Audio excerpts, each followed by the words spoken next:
back! Hi, everybody! Woo! What it do? Sorry for the long break. Streamlabs sucks. Anyway, welcome back to In His Divine Name, the OnlyWar actual play live stream. I do that. I'm getting nailing it this time. Where we last left off, our soldiers have been given orders to deploy to the eastern wall, as the Tyrannid swarm is currently invading the planet and beginning to make its way towards the walls. They have been given orders to defend in concentric fighting positions, fighting backwards in towards the middle, to hold out at any and all means, and to push the swarm back as best as possible. They are also told that as they are a command squad, they have to make sure to hold out the line appropriately and be proper models of soldiers of the Imperium. So keep that in mind as you engage in the next few scenes and such things. Mounted up on their Valkyrie dropship, which has been equipped with some more heavy weaponry, they have been flown off towards the eastern wall and landed. As you the pressure seals hiss and the gunship door ramp lowers itself, the light washes over you from the sort of like midday sun over Aestia Prime. It's a pretty hot day, honestly. It's kind of midsummer-ish. You all stream out with your gear onto the walls, and you can see at least 4 or 5 squads worth of guardsmen already deployed here on the walls. I'll go ahead and put you guys on the map now. There we go. So let me go ahead and move your tokens over onto the proper layer. Token layer. Boom. You can place yourselves anywhere on this sort of on the walls you would like. That's all. It's all kind of relative. To be sure you move your comrade with you. It should be in clarity with you. So, as you all deploy on the walls, you can see at least 4 or 5 squads worth of soldiers. None of them are from, all of them actually are from your regiment. They are not equipped with their jump gear, so you don't almost recognize them at first. But as you see kind of like the armor and the uniform, you recognize these are all troops in your infantry regiment who are deployed to this defensive position, which you know definitely means you guys are being stretched thin because you're a drop troop regiment. You guys don't do defensive operations like that, so... But you pull out, or as you kind of, filing out of the dropship, you see the soldiers kind of turn and acknowledge your command ship landing. Plenty of them turn and offer crisp salutes in your direction, just, acknowledging that a presence of authority is now here on the battlefield and ready with you all. Remus, who is not so much operating in a command position, but still is kind of like trying to be comfortable with the way things are, just says like, all right, we have our orders still. File out and get ready for when those things hit us. As you look off in the distance, you can see the bloated bottom half of these flesh ships in the upper atmosphere, disgorging in pops of wet mucus matter you can see in the atmosphere that burns up quickly in the entry, popping off these pods that shoot off at terminal velocity straight down towards the ground, kicking up dust and debris on impact, and you can see all manner of foul shapes making their ways out of them. Some roughly humanoid in size, but plenty of them much bigger and a lot weirder. I'm the only one wondering what the hell the Imperial Navy's doing right now.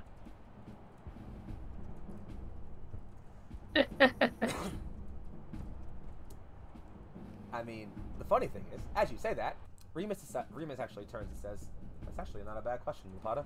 Give me a moment." He turns on the sort of his auspex and his comm scanner and begins to check and make ways toward and sort of check and look towards opening hailing comms. After a few moments, you see his kind of gaze become a bit worried, and he says, "The Navy's redeploying other hemispheres, laying orbital bombardments down, they say, but we're not getting any orbital support at all." They can't even fire some... Great. Well, that's just the thing. What's left of the Navy is redeploying. You don't want to see how it looks up there. And there's the kick. All right, well then. We got ourselves a line to hold and blow up, so I'm going to work on that second part.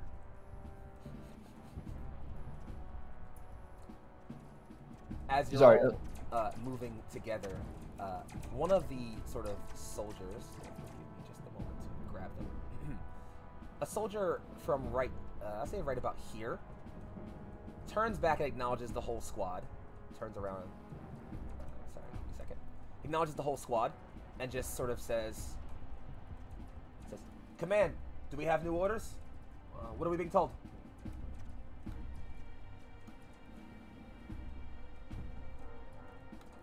Oh, hell, I'll do it if no one else is going to speak up.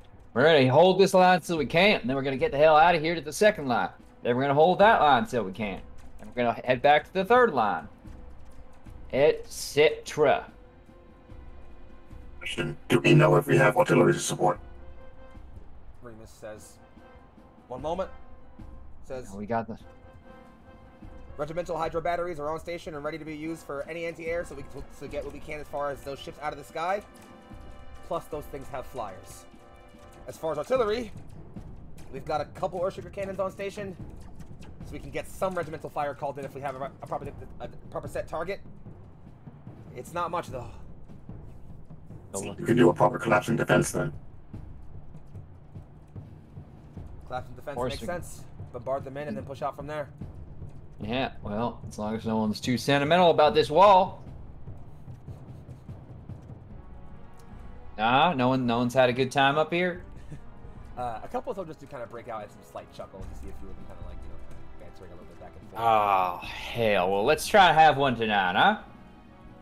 Yes, sir. A few of them kind of shout back, and you can kind of see like a few of them kind of perked up a little bit.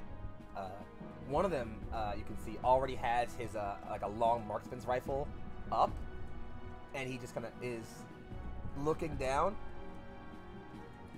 kind of peeking in, just says, "Commander Lapata, you're gonna want to see this." Sorry, I'm gonna live in this moment where I'm Commander Lapata from my... Yeah. Hey, what am I seeing here? You take the sort of sniper from him and sight yourself through the scope, get yourself a good look. Mm-hmm. The first thing you see in the distance is a line of these large, well, they're definitely tyranny creatures, but these are the first you've ever officially seen, so I'll describe how they look briefly. What shambles before you can be best described as a hulking mass of flesh and chitin. It is largely bone pale in color, the flesh that is. The chitin ranges in tone from an ash black to a slight off gray. It shambles forward on these 6 large pincer-like legs. A head wide open and separating into four parts, screeches, a long tongue flickers its way out, tasting the air as it does so. A line of these things, these massive creatures that, even from this distance you can tell, are probably about the size of a Lehman Russ, maybe a bit bigger. A line of them start shambling forward, some of them coming out of these pods. And they stop, or at least some of them start stopping.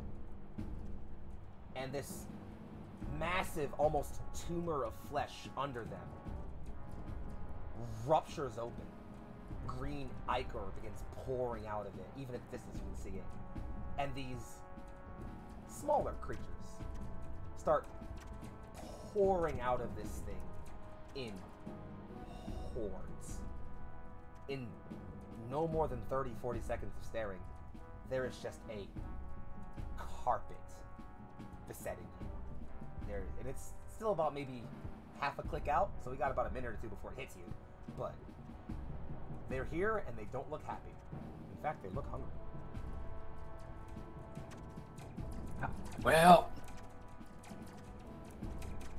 and the ugliest thing I've blown up. Sort of fixes his rifle back and he says, "Roger that, Commander." He says, "I'm obliged to let you know that we've got three Lehman Russes from 2nd Battalion on station to help us out here."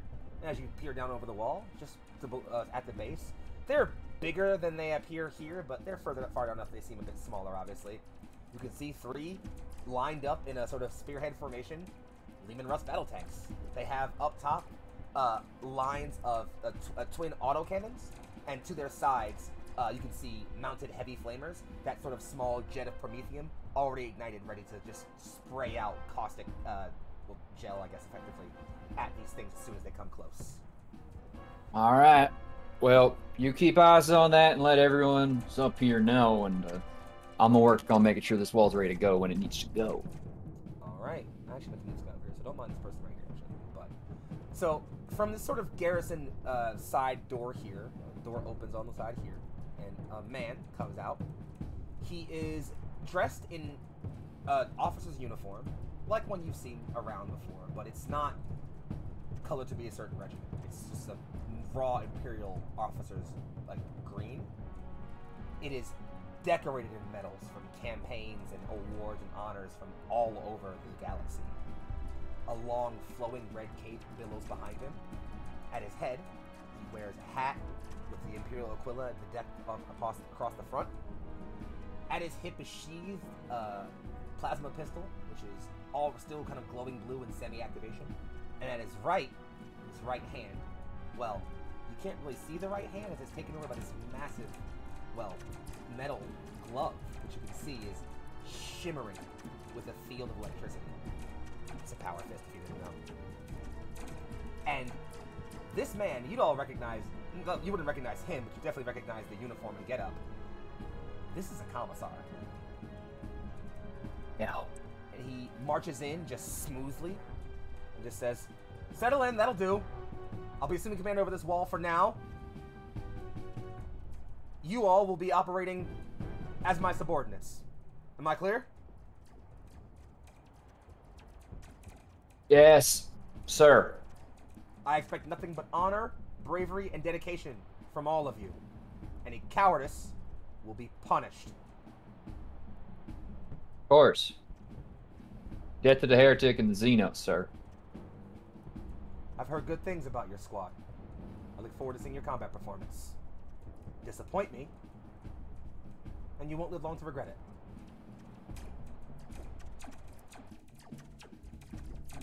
Without much else to say or think about, he kind of just turns towards the front and marches, sort of, almost places himself right at the apex of the like where the wall kind of barracks are. Just very, very like trying to look like the badass he is, obviously, or isn't.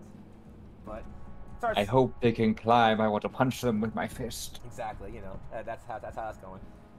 But as this is happening, you start noticing these waves getting closer, slowly inching their way up on you. And as this is happening, I'm gonna try to move them, but it's not letting me move them. Ah! Move the thing! I hate you, Roll20. I hate you so much. There we go. There we go! These sort of waves start slowly approaching on you. At this point, you can practically hear it now. There's this sound in the distance, like some kind of bestial cries. But they're still low enough to be muted, but the horde of them begins to sort of take up and over-clamor, even the sound of guns that are already beginning to fire. Under that, of course, it's just the thundering tremble of their feet as they begin this galloping stride directly at them. The tanks open up. There's this brief whir as you begin to sort of hear the autocannons rev up, and in less than a moment, they just start to unload on these things. It is a cavalcade of fire. The guardsmen up front don't even wait for a signal. They start immediately putting fire in. And this is about maximum effective range for your weapons at this point. They are just hammering down rapid fire barrages. You can see left and right, these things, whatever the hell they are getting torn apart by this. The front lines of them ripped to pieces, cauterized, and obliterated by this fire. Doesn't slow them an inch. They are just galloping over, trampling the bodies of their own, well, can you even call them comrades at this point? Just barreling at you. And so what I now want to do is kind of go one at a time. I'm going to call out on a few of you, indicate some things that are happening, and you can tell me what you'd like to do in response to them, and then we'll kind of play this accordingly. You guys can do on our stand up. Let's start with our, let's start with Damon, actually, because I have a thing for you already. So, as you and Ben are kind of like assessing the situation, Reisman is actually right next to you, your new compatriot. She's right next to you. She has her las gun up at the ready, and she kind of just says, there's just so damn many of them. Can we even stop that? We're smart, we can. Right. All right then, to the front. Yeah, let's to the front. Keep our heads. We got this. And at least in terms of like helping out, Taman would like to depend like more on her sense of pattern recognition. See like the behaviors of these creatures walking or charging towards us and seeing if they are focusing on any one area, are doing, like, there's a repetition of any behavior that would be like a perfect gap to just like obliterate a bunch of them, just anything like that, just really depending on that pattern recognition to decide best where to focus fire. Yeah, so you are trying to intuit instinctive behavior from these things, I imagine. Trying to sort of find patterns in the way they move and the way they act and things. So you're watching as this sort of tide of things come up to you, start moving at you. And they're coming up, and soldiers are still firing on them. The first thing you start seeing is, well, some of them start becoming clear to you. Up at the front, you can see one of these humanoid-sized creatures. It's raptor-like. As tall as a man, maybe about a head shorter. It looks to be reptilian in nature almost, but covered in that same kind of fleshy chitin pattern I described earlier. It has 4 arms. The front 2 are given over to these large talons that arc forward. The bottom 2 are similarly a pair of claws. Its legs are muscled fibers of sinuous, just like organized genetic perfection almost. And it just, each of them, these millions of them you can see, take these long, galloping leaps. And as you see, autocannon fire and heavy flamer and lasgun fire, and at this point, some of these batteries up here on the top, these like heavy bolters and mortar batteries up here, now started opening up on them. You see them putting chunks into these things, and you recognize that, well, one, all of these creatures, all of them, run in a straight line. They are singularly focused, as if every single one of them has the singular-minded goal of get over the wall, get through the defense. Almost like they're being controlled by a hive mind. And in fact, you notice as these cannons are opening up, one of those large kind of fleshy creatures that was hobbling up, called a Turvagon, actually, for those who are curious. You see one of it like eat some cannon fire in the face, just like a barrage of autocannon fire gets like trailed onto it, just totally lights it up. It gets chunked to oblivion, and you see it just slump over, and that an organized clump of these smaller creatures around it dishevel just a little. They scatter a little bit. Not enough for you to notice like what they're doing differently. You can see the crowd shift a little bit as that one dies. Just the area around it. So if you had to wager a guess, it seems like certain creatures, especially these larger ones, maintain, for lack of a better term, some sort of synaptic node. And that destroying them or killing them makes the smaller creatures who don't have that capability unable to follow this, hive mind, for lack of a better term. Also, pardon me for making that take so long. I had to buy time while I remembered to upload an image. So here, if y'all wanted to get some real good visuals, let me finish the upload real quick. Come on, little funny. Here's a Hormagon, or some Hormagons. Ooh. Tiny boys. He got his nails did. Oh yeah, they're did all right. Look at them. They're going to be done. It'll be this beautiful red called human blood. Yep. So yeah, Taman, that's sort of the thing you notice. You can easily start kind of like coordinating to other soldiers around. Oh yeah, for sure. Yeah, I should be communicating that. Just like, yeah, take out the big things, and if you really do need to take out the small things, take out their legs, because then they can't do anything. Could you roll some kind of fellowship skill for me, or some sort of social skill or something? I can certainly try. You can go ahead and add it, because you're operating a command role right now and starting the battle. You can add just a flat plus 20 as a modifier. If you want to use any like plus 2s from chat to help out with that as well, you can. Alright, let me see if I have any fun. No. I think it's just gonna be straight fellowship. It is. It's just straight fellowship. Hey, listen, you got it. It'll be fine.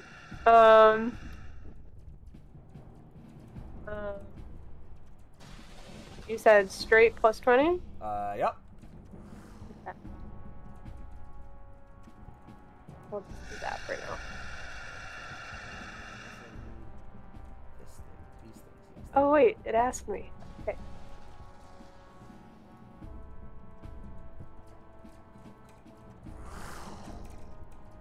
Nice. Okay. 3 degrees Yeah. of success. So, Why yeah, did it go to GM? What happened? 20. What are you doing? Yeah, I Stop don't know. that. Doesn't matter. Point is, it's okay. It went. So she rolled a 35 of her target 57, so she got 3 degrees of success. So I'll just call that out since chat didn't see it. So what happens is, as you're kind of walking up, like, to these soldiers and, like, coordinating this information or whatever, you can move however you want to do that. I actually can't move my character. I can move Ben in, but I can't move me. I did the thing again! Damn it. I fixed. It's okay. I fixed. It's fine. Okay, there you go. Okay, cool. Thanks. So, as you head over there, the soldiers are, as you kind of start falling in, like, you walk in, you shake soldiers, just, like, focus on the big ones. Look at the way they fin. Like, you kind of, like, start, like, barking very focused and, like, crisp and, like, clear orders. Some soldiers around you who look very unfocused start, like, just, like, shaping up. Just, like, understood, Commander. And start, like, you know, kind of trying to focus on their fire a bit more. And you see, like, definitely they're being a bit more accurate now, where before it was just kind of, like, sprays of fire. They're now trying to accurately, some of them are kind of, like, still, like, picking at, like, some of the smaller ones. But some of them are, I know, Meg, I know. Some of them are, like, trying to focus fire and put, like, bursts of fire into the bigger ones, basically. Yeah, so let's head over and check in on Lenora now. What are you up to? Is this my punishment for making fun of you in the chat? So, are you ready for it now? So here's what happens. So, Lenora, you're walking up as this battle is beginning. And this soldier right next to you and Phaedra over here is shaking in his shit. Like, he's not even shooting. He has his gun up. He's looking down his sights. His hands are trembling like he is firing a continuous barrage of, like, lasgun fire. No energy is leaving his gun. He just is staring straight forward. Just...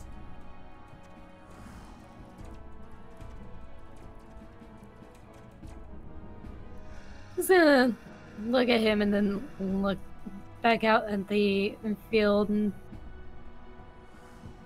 just put a hand on his shoulder and just kind of jostle him, get his focus. He's got the 1,000-yard stare, but he's not doing anything with it, so... Could you roll me some kind of fellowship or something? Something like that. Something. Whatever might be appropriate, you feel. You intimidate them? Well... I mean... Do I have intimidate? I mean... I'll take it as an option. I don't really have good at it. No. That doesn't work very well for me. We'll toss on one of those plus games from chat. Well, you know. So one can hope. One's allowed to hope. So you are jostling this guy with one shoulder, and he's just kind of staring there, like, not registering at all, just straightforward, like he's just transfixed in, like, the scene ahead of him. You start shaking him harder. You for a second there. Like, come on, man! What are you doing? Eventually, as you're shaking him, you are very lost and enraptured in, like, the shaking you were trying to really get this guy out of it. And eventually, you just hear as a burst of superheated plasma goes through the back of his head, and behind him is the commissar. Yeah. Cowardice will not be tolerated. Fight or die. By their hand or mine. And you see some soldiers around. Definitely more in fear than respect or admiration or will to fight. Start trying to shoot again.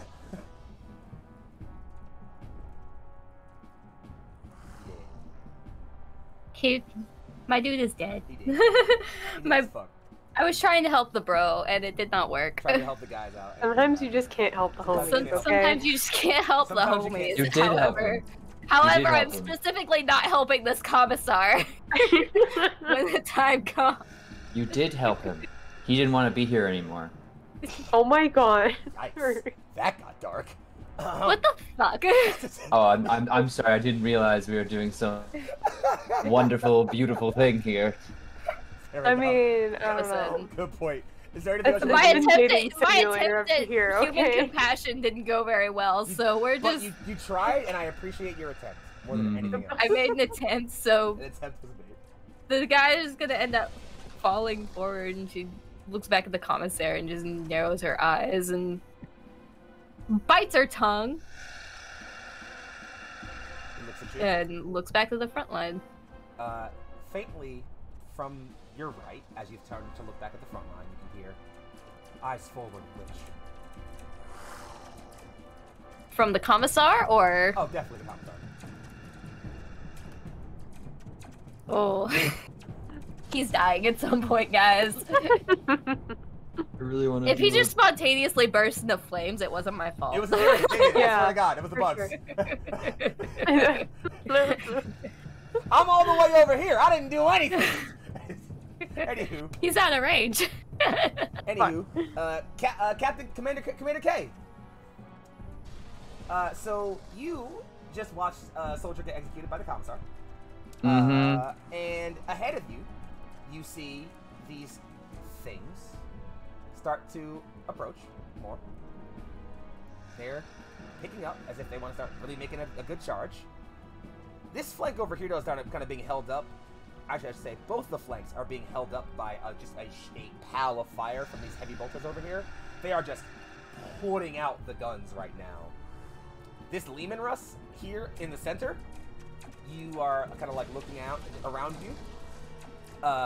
In the distance, you see some figure, some shape lift what looks to be, well, it's an arm, but the arm ends in some kind of massive fleshy cannon. It contracts like a muscle. A jet of this super hot plasma like acid blares out, melts through the top into the top commander's hatch of this Lehman Russ. The commander's hatch is open, the commander is out and has been working on the pencil mounted Stormbolter. You see him just become bones in a matter of instants, in just horrifying screams as he is just overrun, and like the tank itself slowly begins to melt in and collapse on itself until that acid, you assume, gets to the engine or reactor and then just it blows. What you doing? Setting some explosives to make sure this wall goes up like a Christmas tree when we're done with it. You got it. Or Emperor's birthday tree. Is there a thing I should make you roll for just setting up some explosives? You're not necessarily under fire yet. Tech use is because if I could, I would also like to incorporate like modifying a few of my grenades into it. Well then, yes, give me some tech use. Because now I'm good at it. Go ahead and give me Hell some tech yeah. use. 5 degrees. Oh, that's actually really good. I can up my grenades blast damage type twice and blast radius. So That's absurd. yeah, I'm using this as a way to like set them so they'll really go, like turning the crack grenade into crack grenades on crack. Yeah. It's a crack and, cocaine grenade. Just now. a chain explosion. You're Colombian. So you're putting this on the you going to like put this on the walls? Is your setup? Yeah. Gotcha. So I'm kind of like going around the front. That's why I would assume I would probably be watching and like setting things up. And Flint can help me out with that. And we're lining it together with I have a demolition charge as part of my new equipment layout. So that's all getting like set up. Like walk past the commissar, of course, going through all the battlements, just making sure we don't need to lose anybody else, and just throwing it down, and he's just gonna finish, and Kieran's just gonna finish over here by these guys. I kind of have the detonator out, set up the radio transmitter, a little, oh gosh, antenna, kind of check that's working. Everything seems functional. Seems all good. All right, well, that's gonna hurt like a motherfucker if anyone tries to get at us, huh? I say to the nearby guardsman. Yeah, nearby guardsman look kind of. So a guardsman looks down, as he sees you doing this, he looks up, looks concerned, looks down again, looks up, sees it's you, and just goes, and then goes back to shooting. Yeah, I'm just gonna lean on the wall a little bit as I'm getting my plasma like off my shoulders and back to Flint and be like, oh, it's a shame that the best work we do is gonna be lost to wasted on this swarm here. Yep. Big shame. It'll be a damn big shame though, because we modified the shit out of those grenades. Kind of looks at the fuse a little bit, just like, that's going to do some damage. Hopefully, get some of those biggins. Maybe we're lucky we can get that, whatever the hell that plasma got tank there. Just blow that off, send it our way. Bring it back to base in one go if we're lucky. Anyway, yeah. I'm gonna get ready and start sizing up some targets with plasma. Got it. So, as you're sizing up, and you can even, like, I don't even want to say, like, you start opening up with that plasma gun. You're starting to put some hail in the fire. You know, putting some fire down on them, just like superheated bursts of blue plasma. Just. Well, I know how to get the lady hot and ready. So. Oh yeah, she's toasty for you, dude. Don't get me wrong. And yeah, you can kind of see like this, at least like this horde over here, starting to kind of thin out. Like it's definitely, you're starting to kind of wear it down some at all this continuous fire.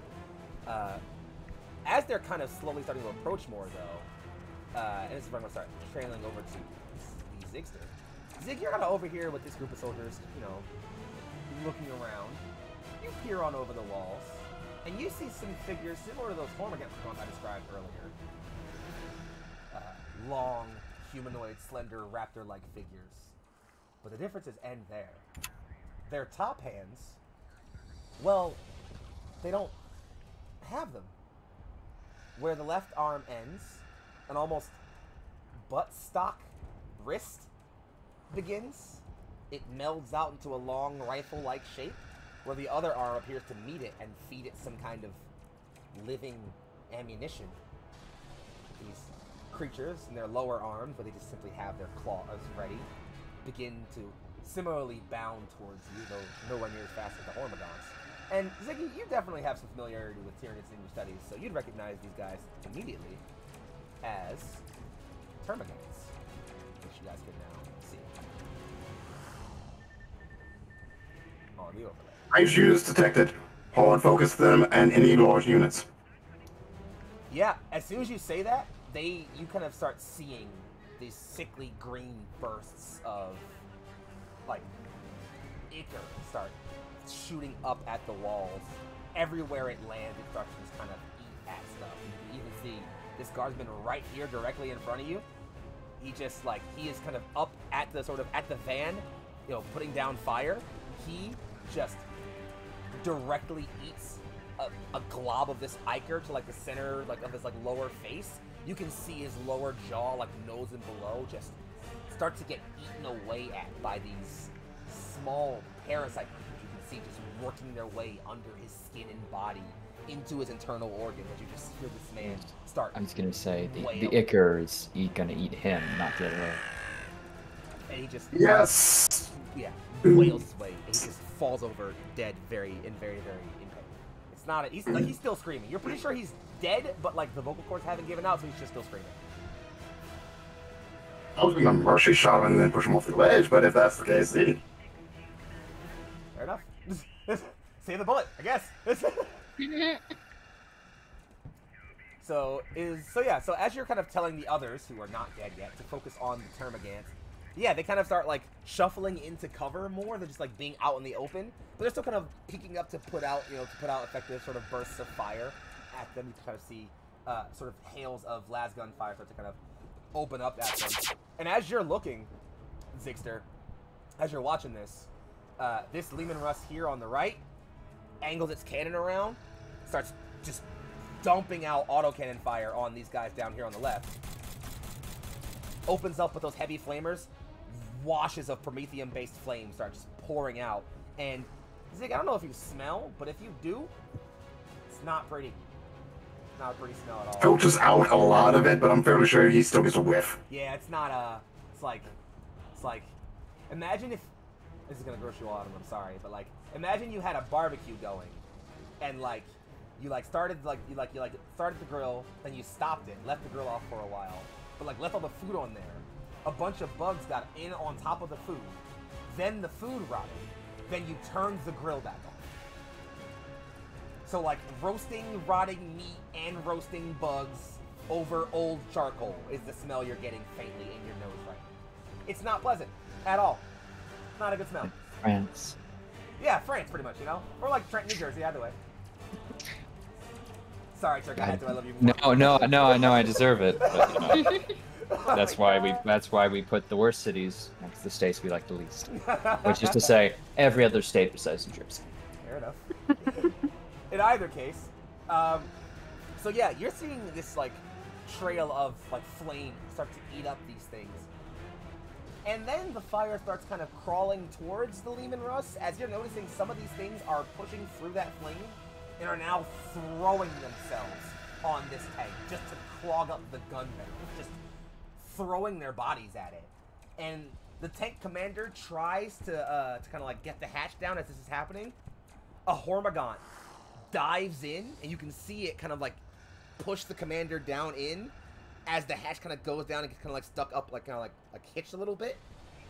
And then you just see a couple washes of blood and viscera fling out of the tank. And you're pretty reasonably gonna assume all the crew of that tank is very, very dead. And so then let's pass it back over to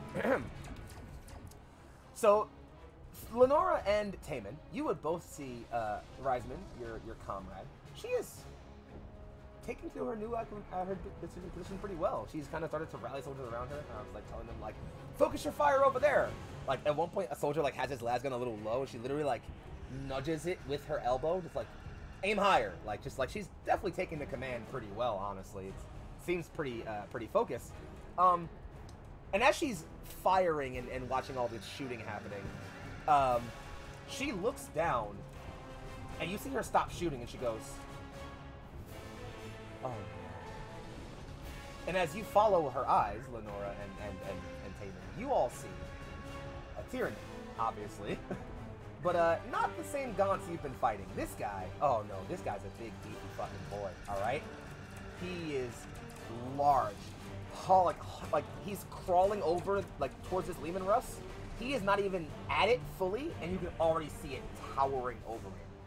It has 4 arms. It's a pattern you've seen notice already here. One is a talon like the Hormagaunts have. The lower 2 are talons like the Hormagaunts have, but they are monstrously scaled and arc almost behind him as they fold up in on him. The front 2 are claws covered in chitin that just look like bowling balls almost at the end of his hands. And as he's lumbering forward, one of those arms comes up, comes down on that last Leman Rust, twists, and you just see this, it just crunches directly under its weight, just boom, just directly explodes. Yeah, there you go. Thank you, Sears. I appreciate that. Took you long enough. So yeah, there's it falls, and this thing like, and then it looks at the sort of like at the wall. You see it kind of bray. It lets out this sound that is just the most alien screeching you've ever heard. And it narrows its head at the wall, and almost like you can see like that like armored shell around its neck. It almost shrinks its head a bit back more into that armored shell around its head. And in the distance, you see a few more things that look just like it on their way behind it. How do either of you react? I communicate that and say, hey, they're gonna try to take down this wall very soon. Like, just kind of open to the group, like, is this the time to fall back? How much longer are we staying here?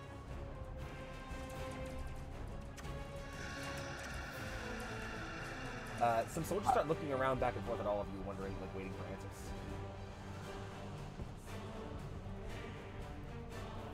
Units have already fallen, prepare to fall back to second line. See, here's the problem. obviously I realize that we don't have our rocket tube anymore, but I still do have the rocket grenades. Can I just like quickly, as a response, look through like, we should probably leave, and then tap the end of the crack launcher, or the crack launch grenade, and just hurl it like you would with like a mortar. Because all you need to do is prime it. Typically, it's just So your goal is to give it a little. Yeah, set it to be ready to blow. Basically, is your game. Set to be ready to go and just chuck it. So as Tomahawk. you're doing this, you definitely can do that, no question. But as you're getting, like, you pull out your grenade, you know, big smile on your face as you're ready to blow some shit up.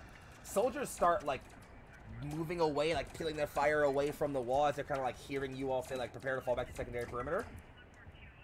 The commissar pipes up. Hold your line! We do not give his position yet! So here's the thing I'm waiting to do, because if someone else has an option for this, I'd happily give this to them, but I'm gonna like have it primed and ready, and then stop and like look at, you know, Payman and Lenore and Ziggy far by, and go kind of like give him a nod like, fuck this guy, right? Fuck this guy. So he is kind of only have your hand raised and there's sparks on it pointed at this guy? Guys, Yeah. Are we gonna commit war crimes? Oh so no. as you're thinking about I committing can war crimes, Lenora just kind of pipes up. I can confirm he doesn't make it to the second point. It's funny you say that, Lenora. As you're saying that, a soldier next to you starts to look up and says, Do you all hear that? You guys hear it yet? Yeah, I hear it. Loud and pumping. Jurassic Park. So as you look up, there's a strange feeling as you can hear the beating of wings. Oh. And you look up, and there is this, I guess, like an almost veritable squadron of these large flying Tyranids. They look almost kind of like those Carnifexes you just saw, except, well, with wings. And they have their lower legs given over to these sharp talons. Soldiers start peeling their fire up, trying to put, you know, holes in the wings or shooting at them, obviously. People are screaming and dying. They start spitting down these globs of like acid that kind of bore into the flesh of Imperial Guardsmen. You see just like a wave of guardsmen over here just start dying off. Yeah, a bunch of them just kind of start dying. And as you're moving here, one of them starts hovering directly closer this way. The Commissar raises his power fist, points that button and starts opening up in it. Just, for the Emperor! Hold the line! As he's doing so, Yeah, like bitch blown back. Why? you watch. He just gets dropped. snatched. Yeah, he gets snatched directly. in front of you. You watch as just a talon takes him in the center torso, directly through like the lower sternum, and he just. And he, yeah, that's Goodbye! So anyway, we're fucking falling back. So anyway. Soldiers, Pretty good power fist wasted right there. Yeah. you actually look as like the harpy is now kind of like lifted. Its talon is now devouring the commissar. The power fist arm like gets like severed off and falls down to the ground. Well, if you want Same it, with the feel hat. free to go get it. The hat too. Oh, and What is it? You've got it. But as you're enjoying the brief moment Behind of the karma, swarm. the brief moment of karma, the Emperor. Listen, we gotta regroup and get this moving. As you're briefly At enjoying the absolute karma, distance. you're looking over the wall. These waves of Tyranids are pretty much at the base of the wall now. They are like Hormigons are starting to climb over each other and begin to World War Z their way up the wall. It's not a fucking joke. Like, we need to go now, then. yeah, and at this point, with the operational commander dead, and no one wanted to be fucking here anyway, soldiers start looking at you and going, "Fall back, fall back!" And they just start, they just start running for these doors. Like, there are chimeras already deployed down here at this, like, sort of area behind you. Some of them start gathering up squads. There aren't enough chimeras for all the squads. In fact, there are in grand total about 5 squads of Imperial Guardsmen left here. There are only enough chimeras for 4. So either some of the squad can leg it, or you guys can. Come buy us some time. I mean, How tall is the wall on the backside? Oh no, so I should clarify. You are getting away from the wall, no question. That's not an option. Like, that's not you already have set to blow. You're piling off the walls already. They haven't even, like as you're as you are, like, leaving through these doors here, kind of like head down the stairs, the first couple Hormigons have been, like, jumping and leaping over the top and, like, starting to, like, pincer and skewer some guys. And it's bad, but you're getting the fuck out of there, obviously. So, even running, or however you want to do it, you know you'll get away out of the blast radius, no question. None of you will die in explosion or anything crazy like that. The only thing you're deciding on here is, are you leaving with a Chimera transport, or are you walking through the city to your next fallback point? feel like we're probably fine to walk it, right?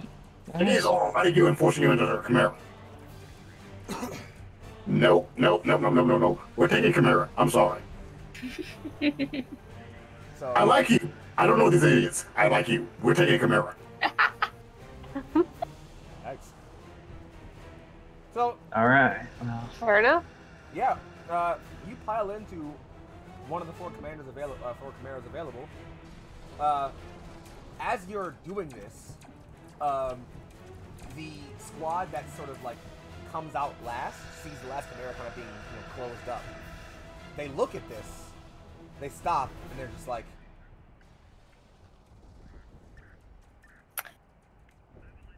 Oh well.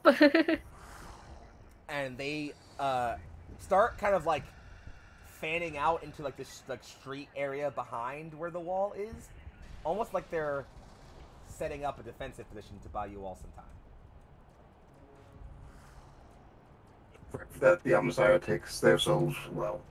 As you're piloting the Chimera, comms go open, and you hear a voice you don't recognize just say, "For the Emperor, Captain Lopato."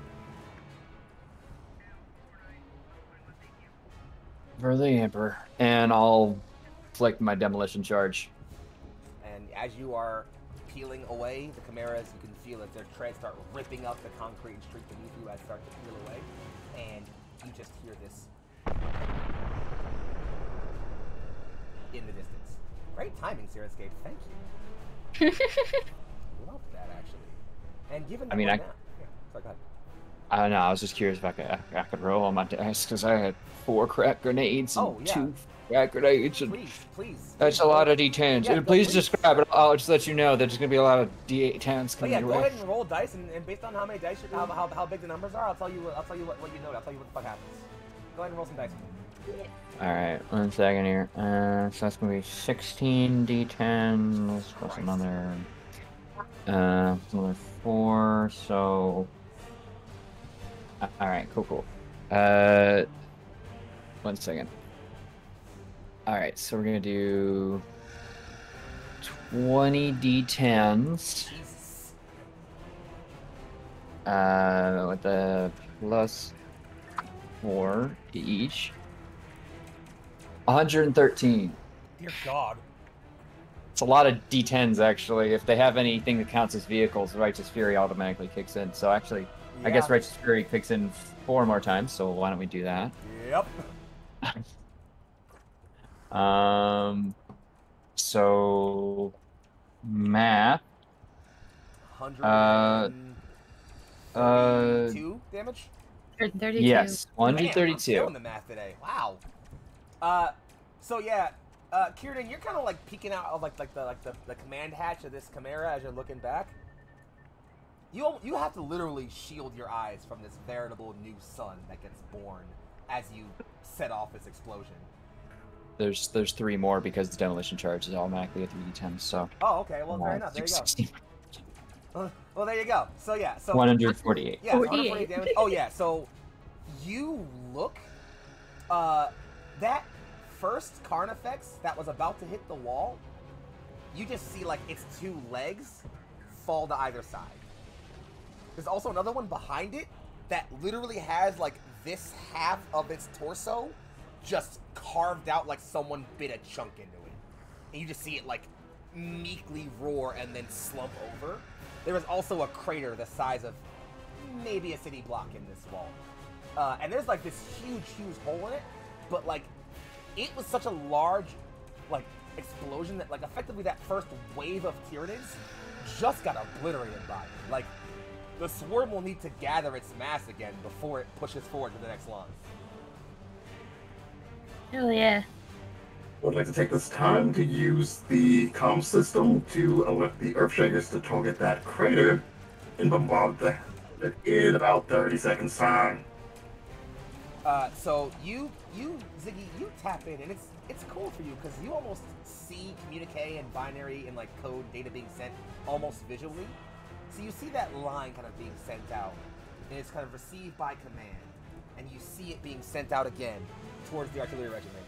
You see that calculations going in, the cannons being aligned, being raised and calculated, numbers being crunched in, and you see, and you sort of see, and it's weird because you don't really normally get flashes like this, but it's one of the first times it's happened for you. But it's a rare feedback flashback that happens for those who are very in tune, to sort of like the mechanical wavelengths. Through some weird observational camera in the control room, you see the Earthshaker operator, who has like his fingers on like the cannon as he's aligning it. In his other hand, he has a picture, which you can see has a soldier decorated in the uniform of your regiment. And he looks at that position on the wall and just says, "For my brother, you sons of fucks." And he presses the button, and you just see a hail of shells just start pounding that crater. Like, what was once a city-sized crater is now... You guys know that the meteor that killed the dinosaurs, like that, it's like a 6-kilometer crater apparently. Like it's so big, it's like a natural like body of water down at the bottom of it by now. You just made one of those effectively. Like they're not fixing this wall anytime soon, ever. It's hoping the timing is right, that they get the wave of Tyranids that got their shit together right when they were about to go through the wall. Oh, that's yeah, what no, I was that hoping was the plan communicated. Like, as the swarm gathers its mass, they time that mirage to, like, hit the second wave as it piles through. So you effectively buy yourself even more time as, like, that wave of Tyranids that comes in just gets, like, pancaked on top of the wave that was just blown up by explosives. It's just, like, they could repave the streets in Tyranid Kite if they wanted to, honestly. It'd be pretty badass if you ask me. In either case, as you are all peeling away, enjoying the fruits of your labor, I'm gonna have us go and take one more. Yeah, anyone else as hard as I am right now? Anyone else fucking feeling it? It's just like, Kieran's like, stop, I can only get so erect. Thank God, just pass a cod piece on, that's all I'm saying. Minus arousing my characters, I'm gonna go ahead and take us over to one more break. When we return, the conclusion to this embattled defense, and hopefully it all goes for the better. See you guys in a little bit. Okay? Bye.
Welcome back to the conclusory segment of this episode of In His Divine Name, the OnlyWar actual play live stream. 3 intros in a row. Anyway, where we last left off, our party had just fled the eastern wall, so I will go ahead and move y'all off of that map to a more reasonable map. Say, I don't know, let's go with just the start screen for now, the splash screen. How's that do? Your party had just abandoned the eastern wall after lacing it with explosives, detonating some explosives, and then plastering the region with artillery fire for a solid 20 minutes. After turning that segment of Hive Nexus into a glass floor, your party retreats via Chimera towards the secondary line. So you're making your way there, and as you're doing so, the Chimera, thankfully, has already tapped into squad comms. You can kind of hear the pilot filtering through different channels and picking up different signals and things. He eventually taps back into the cabin and just says, "Commanders, I think you guys are going to want to hear what's happening on comms right now." Well, shit, patch it through. He sends you through, and you are almost overwhelmed with the veritable tirade of different sounds that come in. Most of them are just people screaming, just yelling as their flesh is devoured in various horrifying ways. Others are screaming about positions being lost, walls being overtaken. You start to try your best to make sense of it. Eventually you realize a couple of things have happened. The eastern wall's fallen, obviously, you know, because you were there. The southern and western walls have fallen. Additionally, those Hydra flag batteries who were set up were taken out. It's not clear what happened. Some things came out of the shadows like they had been lurking there for a while, along with some rogue separatist elements, they think, though the reports say they didn't look normal. Some of them had too many arms. Nonetheless, the flak batteries are out of operation, meaning the anti-air screen isn't being held up. What's worse, a couple of those Hive ships are directly over Hive Nexus, and they are pouring down reinforcements. As you are passing a certain perimeter line, you've been driving for about a few minutes now, your pilot taps back in and says, approaching the second perimeter, I think I need orders, commanders. You want to pop the hatch open and have a look? Forward cams come up, just passenger those instead. One more time? I said, doesn't want to come around forward cameras, can I just passenger those instead? You certainly could, Zig. I'll poke my head out the top. Okay, so you poke your head out the top, Kieran, and then immediately lower it back down as a searing hot bolt of acid goes right directly over your forehead for a second. Just like, probably get a few new scars with that if you were a second faster or slower. But you pick your head back up again, maybe missing a hair or two, and also smelling some weird, gross snot smell in the air. That second perimeter, not much of a perimeter anymore. Most of the buildings that have been identified as strong points or garrisons, you can see flashes of lasgun fire coming from inside of them. What those lasgun flashes are illuminating, though, not pretty. Guardsmen are losing arms and bowels and heads and pretty much any other extremity you could name on a body, as Tyranid reinforcements are just literally being potted directly down into these buildings, piercing through the roofs as hordes of these things go pouring out to butcher the inhabitants inside. It's not a pretty scene.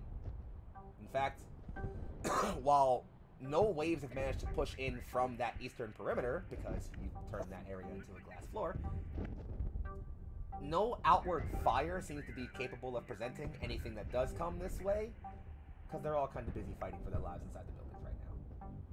all the comms you can patch into on the different strong points here at the second perimeter, none of them are even acknowledging that you're there right now. They're too busy just saying, like, we need more men, I have men down, I can't feel my legs, oh god, please tell my mother I tried.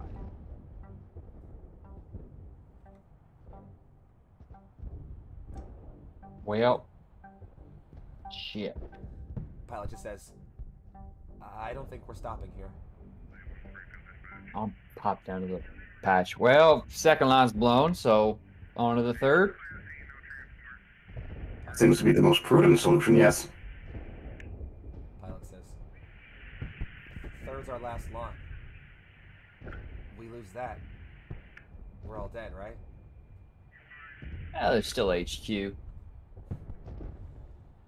Moving to the third perimeter. You kind of see some gear up again and kind of start churning those Chimera treads a bit faster. Definitely trying to move directly past this. In fact, there are, Kieran, you see this as you're looking forward, and Ziggy, you see this in the forward camera. There's some Hormagaunts in the road, actually. Just a couple of them, stragglers that kind of look up and bray at you as you see them, and you just kind of pancake them as you keep moving. It's not pretty looking. It's pretty gross, actually. Yeah, just a couple little bumps, you know. Just. So you continue driving for a while, and it starts to get a little quiet. You wager that maybe the second line hasn't fallen everywhere. Maybe there are still a couple of points that are holding out. But you're definitely still passing some fighting in the streets. You're in your Chimera, so unless you declare you want to stop for anyone, you don't. But you pass, I don't know, every now and then you see a rogue guardsman squad. Some of them appear to just be like, you know, 6 or so men strong, moving to another position, maybe like in between posts. Others are hauling stretchers or body bags. A couple of squads you pass are being beset by some straggling Tyranids. In fact, you watch as a couple of them are moving down this kind of alleyway you're driving next to. They're walking. You see that kind of they're walking like almost perpendicular to you. Something, some appendage comes out of a corner and just takes one of them by the face. His comrades don't even notice. They just keep walking.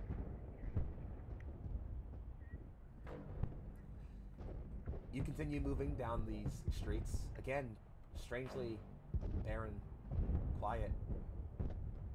You can still hear the occasional hiss or growl in the distance. And as you are approaching what appears to be the third perimeter, you see that, at least in this sector, the third perimeter hasn't been manned. Meaning, doesn't seem like... I mean, there are a couple straggling guardsmen squads here or there, maybe like about 10 or so guardsmen in different positions. But you wager most people who were in that sector you passed in the second perimeter haven't made it back here yet. If they will at all. As you're approaching this, you can kind of hear the Chimera just slowly hiss to a halt. Pilot taps in and says, we're at the third perimeter now. If you want to dismount here and find some good cover, place to set up, that'd be a good idea.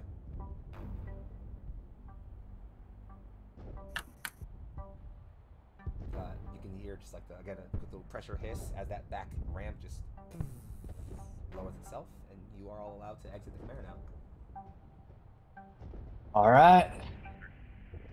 Fuck him up, huh? Pilot just says, I'll redeploy for some fire support. All right. Thank you very much. Emperor be with you. Emperor be with you as well. I'll be on comms. As you all file out, you make your way towards a set of, towards this, like a building. There's a large sort of metropolitan structure ahead of you. You wager at one point it was probably maybe a school, almost. Seems about multi-level, large enough to contain definitely a good 100 or so people. There's a sort of small park in front of it, with artificial turf and a few fake trees that are all been leveled either through artillery from the siege, firefights, tank treads, just all the native casualties of war, unfortunately. You walk in through the sort of destroyed, open sort of front of this building. A few guardsmen who notice you offer salutes. In fact, one trio of guardsmen is off to a side. They are dressed in infantry platoon colors, so they're not from your regiment. But they do still acknowledge your command seal and give you a salute. One of them isn't able to rise. He's on the ground, clutching at his side. But he does bring one of his hands up to just kind of offer a very weak salute. one of the soldiers just standing up, just says, "We got command here. Fall in." And you can see just from sort of various places around here, a ragtag motley crew of maybe 13 or so guardsmen kind of start to assemble around you all, looking at you all very expectantly. Someone just says, "You brought ammunition, weapons, heavy support, a tank, a gunship, medical supplies, more men, something. Tell me, please." Four of the squads. Three other squads. The other 3 squads have all sort of fanned out. They are deploying around the rest of this sort of perimeter around you. Okay. The third perimeter is more spaced out. It's not like sort of like a concentrated line. It's more of just like individual strong points. So they're like not directly close to you, but they're in comms range. You can talk to them if you need to. Didn't bring any more men or any tanks or anything, but I got a Chimera and plasma gun and las designator. Designated for what? Artillery's been, well, hasn't sounded good back there. No. Might just poke it in their eyes. Maybe that'll work too. Your optimism is admirable. I think we're all dead here. Well, let's see how many we can take with us then, huh? Oh, God damn it. I should have joined the Arbiters back home when I wanted to. Fuck, I think. God. Arbiters. Oh, good for you. What, you be smacking up junkies? Here. Come on. Shoot a few of these fuckers and it'll feel real good. I don't know. Busting up gangers on a hive, or hiding in the rubble of ones and not get my flesh devoured by alien insects. Either way, someone's gonna be trying to eat your face. And sometimes the right kind of people are trying to eat your face. Point. Nonetheless, we got wounded. Y'all got anything close to medical supplies on you? Ben does shoulders back and just say, "I have limited field supplies on me, but I can do what I can." Yep. 2 sets of hands. And he just kind of he lets down this sort of pack, and it almost opens up into like a portable medical station. There's sort of a bunch of different packs and compartments that all unfold around this large stretcher-sized mat to sort of operate on. And yeah, he kind of just works with you to start bringing the soldiers over one at a time. The few that you get at first, and you can give me why don't you go ahead and give me 3 Medicaid checks, Taman, and given that Ben is helping you and you are currently not in an active fight, go ahead and take a plus 30 on these. Okay. And while these checks are being rolled, the rest of you want to describe anything else you're doing? I'm gonna go around and start checking out the situation here and our sight lines and what our options are in regards to firing solutions and all that fun stuff. Oh, no. 20. I still have a plus 20. I still have a plus 20. Can I help? Please, no. So that won't work that way, but yeah, it's I know. Failure. Okay. All right, I got this. We have so many plus 2s. It makes me so sad. I can't use it on it. I know it's. Damn it. I'm so sorry. That's unfortunate. Do not worry about it. Do not worry about it. It does work out very thematically for what I wanted to have happen, so we'll get to that in a minute. Don't worry. It's fine. Yeah, the dice know. The dice is always know. It's fine. So Kieran, you're kind of setting up your positions and taking around, seeing what you can do as far as rallying what troops you can. Some of them do appear to at least try to seem a bit more cheery when you're around, given that they know that's just more of your demeanor. They offer a sort of soft smile, a shoulder budge, something like that. Just minor things, try to seem like they've got it, but you can tell morale is not high, not high at all. Taman, you start working on these soldiers. A couple of them are injured. They say there are 5 injured. By the time you get to look at them, you wager they maybe haven't checked on these people in a while. Only 3 of them are still alive. But you grab the first one, you place him down. Pretty simple routine, multiple acid burns in several places on the arms and torso. definitely 3rd degree. You would go for the armor, but you're certain that would probably just pull some flesh off with it at this point. It doesn't look good. The left arm, or what the fuck is left of it, is almost primarily bone at this point. And you can still almost hear the faintest sizzle of like his upper sort of arm flesh, like about here, still being just faintly melted away.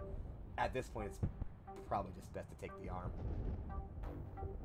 But you have Benin with you, and he, you know, he kind of focuses more on like keeping the soldier himself calm. Like, so he sedates him. He's just like, you look at me, you focus on me, tell me your name, where are you from, like, you know, what are you thinking about right now? Your favorite food, like random things like that.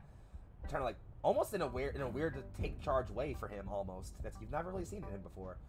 And you have, you know, your heat saw already, and just it's a very simple, just straight line through. He does scream once, but you kind of hold him down and immediately apply some like, you know, some sedative to him, and he just settles and falls unconscious eventually. And you wager he's pretty stable. You shuffle him off. Next guy comes down, and he, honestly, to your surprise, looks better. He didn't really seem to get hit by any acid or any flesh-boring parasites. Doesn't have any horrible diseases or anything. He just kind of took a talon through the middle of his like torso area here. The laceration's bad, but it's suturable. Like, that's gonna take a lot. Yeah, it's a lot of it's time. It's like a lot of them. Yeah, like you're working at it for a while, and thankfully this is like the 41st millennium, so it's not just like regular old stitches. You know, you got some modern super stitch staple shit. Yeah, you're gonna have to staple that shit. Got some sin skin, like point. You know, you're basically like grabbing the two parts of this guy and holding them together while you like staple them together, basically, effectively. And it's not clean. You wager that this guy will need to get some more intense support somewhere else. You just don't have the tools for it here. But you get him the time you need to at least have it that he will survive in pain until you can get him somewhere else. And then you offer some sedative that he at least passes back out, so he doesn't have to spend most of his time awake in that pain. He'll wake up just with all the aches, but he'll figure it out. You get to that last guy, you pull him over. This is the one who was holding his torso, who offered you that weak salute as you came in. And he's holding that torso real tight. And you look at it and you're just like, son, I have to look at that wound. Like, you can't. Like, I know you've been keeping pressure on it, but like, I have to look at that wound now. And he lifts it slowly. As he lifts it, the hand comes away, and that hand, all the skin on that hand is gone. It's like muscle and meat and bone. And you look below that, and there's a hole. Whatever thing got into him, it's gone straight through him. And it's not acid, it's not a substance, it's a thing. And you it's a fucking chest burster, mate. And you can tell because you can see small bits of some kinds of things that are still moving around under his skin and tearing at him. You just wait till this guy's been in mind-breaking agony for so long, he just can't even feel it anymore. There's nothing you can do for him.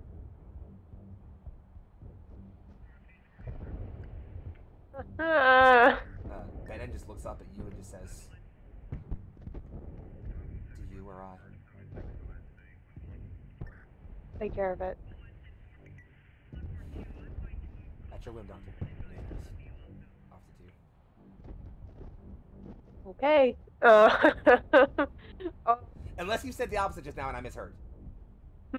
Unless you said the opposite just now and wanted him to do it and I misheard that. Is that what happened there? Oh, no. Okay. I said I would take it. Okay, cool. But I was like, I was worried about euthanizing people is still really weird for me. Yeah, listen, sorry. That's a weird fucking area. Listen, love, I'm sorry. No, at this point, like, yeah, we're just gonna OD pain meds. Like, that's gonna be the best way to do it. Fair enough. The soldier sees you two kind of chatting a little bit. He is, again, just mind-racked in agony.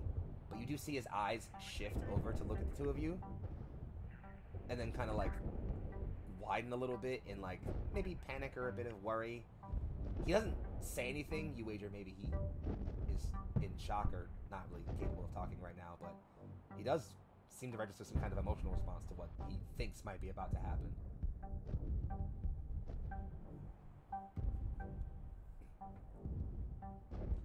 Benin just says, should we say anything to him first?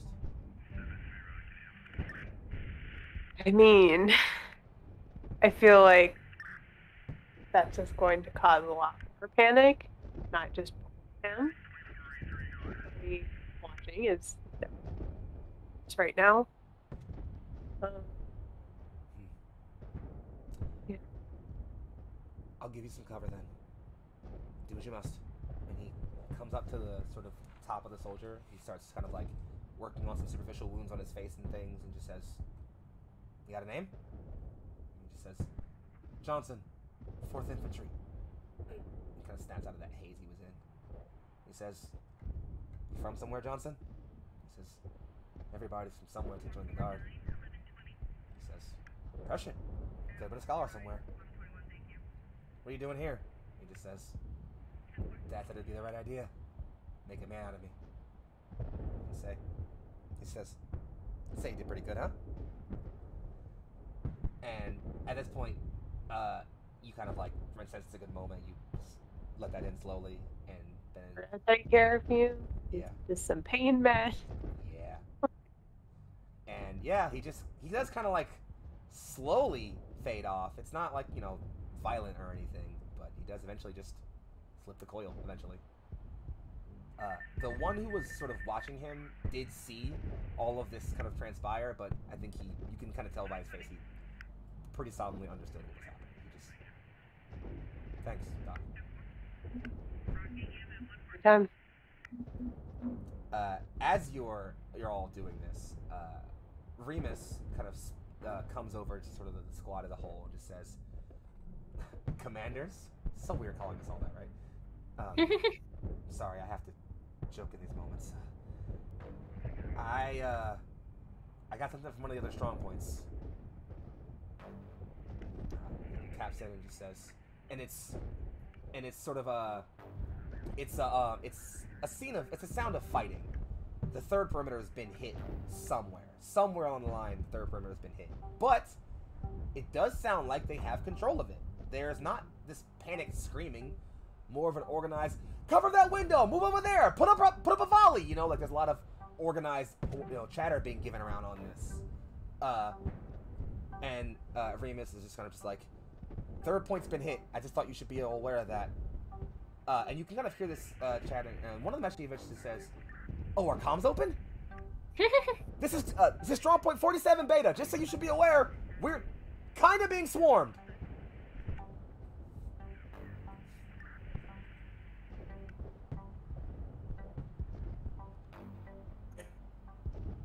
So Ziggy's going to nod out that information, but also, well, Ziggy is going to try and find a computer terminal with a strong enough connection, because he remembered something that might help their situation if he could just get control of it. So, I'm gonna get to that in just a moment, actually, because that's actually pretty good. You know what? I'm glad you asked about that. Don't worry, we'll get to that in a moment. So, as you're listening to this squad talk more and just relate to you where they are, what point in the city they are, and how many things they're seeing, they start qualifying them as slashers and spitters. The gaunts, they say, "Oh, we got a horde of slashers over there, some spitters over there." And you're like, that's definitely not what they're called, but we'll rock with it. Military terminology. Then they get quiet. You still hear the shooting, but they stop talking. And then you hear one of them start saying, "What in the God Emperor is that? Tell me we have something bigger than these las guns." And then you hear some sort of loud crashing sound. And the comm gets cut. And there are some footsteps in the distance. A very, very loud stomping footsteps. Distant though. Still not very far. Not close enough to you yet. Zigster, before we get to the aftermath of what's happening there, which I'm going to come right back to, don't worry guys, so stay tuned. But Zigster, you start looking around for a computer terminal.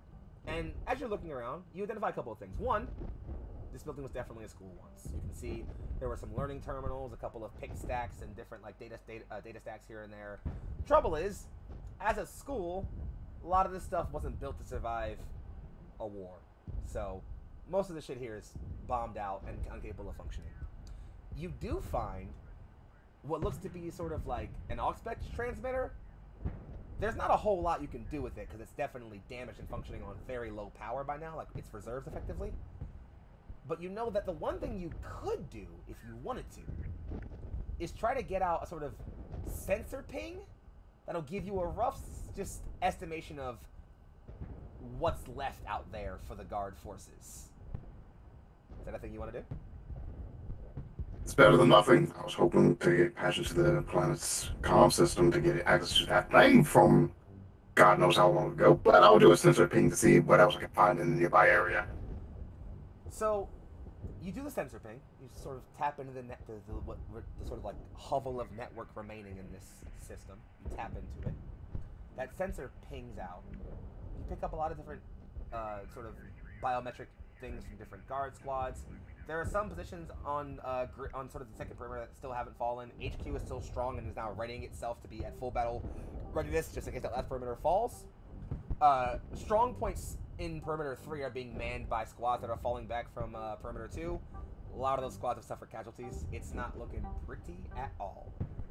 Artillery is limited, but there are still some Earthshakers remaining back at HQ that can still be provided to coordinate fire, and they are ready to be to receive comms. And they haven't been attacked yet, so they're available. Additionally, those pings go a little bit further out to, I'd say, just about orbital level. You can feel these sort of almost error blurbs around where the hive ships are kind of fucking with your sensors. You can feel a couple of those directly over the city and some more in the distance all around the planet almost. But in the distance, amidst some distress beacons and definitely a fair number of destroyed ships, the Navy appears to be rallying for some kind of lancing push. So you wager, if you could just buy a good amount of time at these strong points, the Navy can push those hive ships out of atmosphere, and at least you can reclaim parts of this city. Maybe.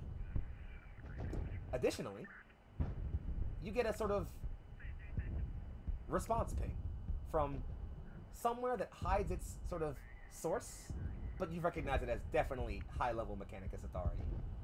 And this message is a simple binary that translates quite simply to, remember your orders.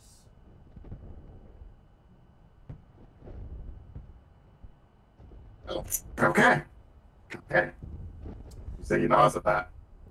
And you're all here, settling into the quiet as the soldiers seem a bit, well, worried about what the fuck might be happening.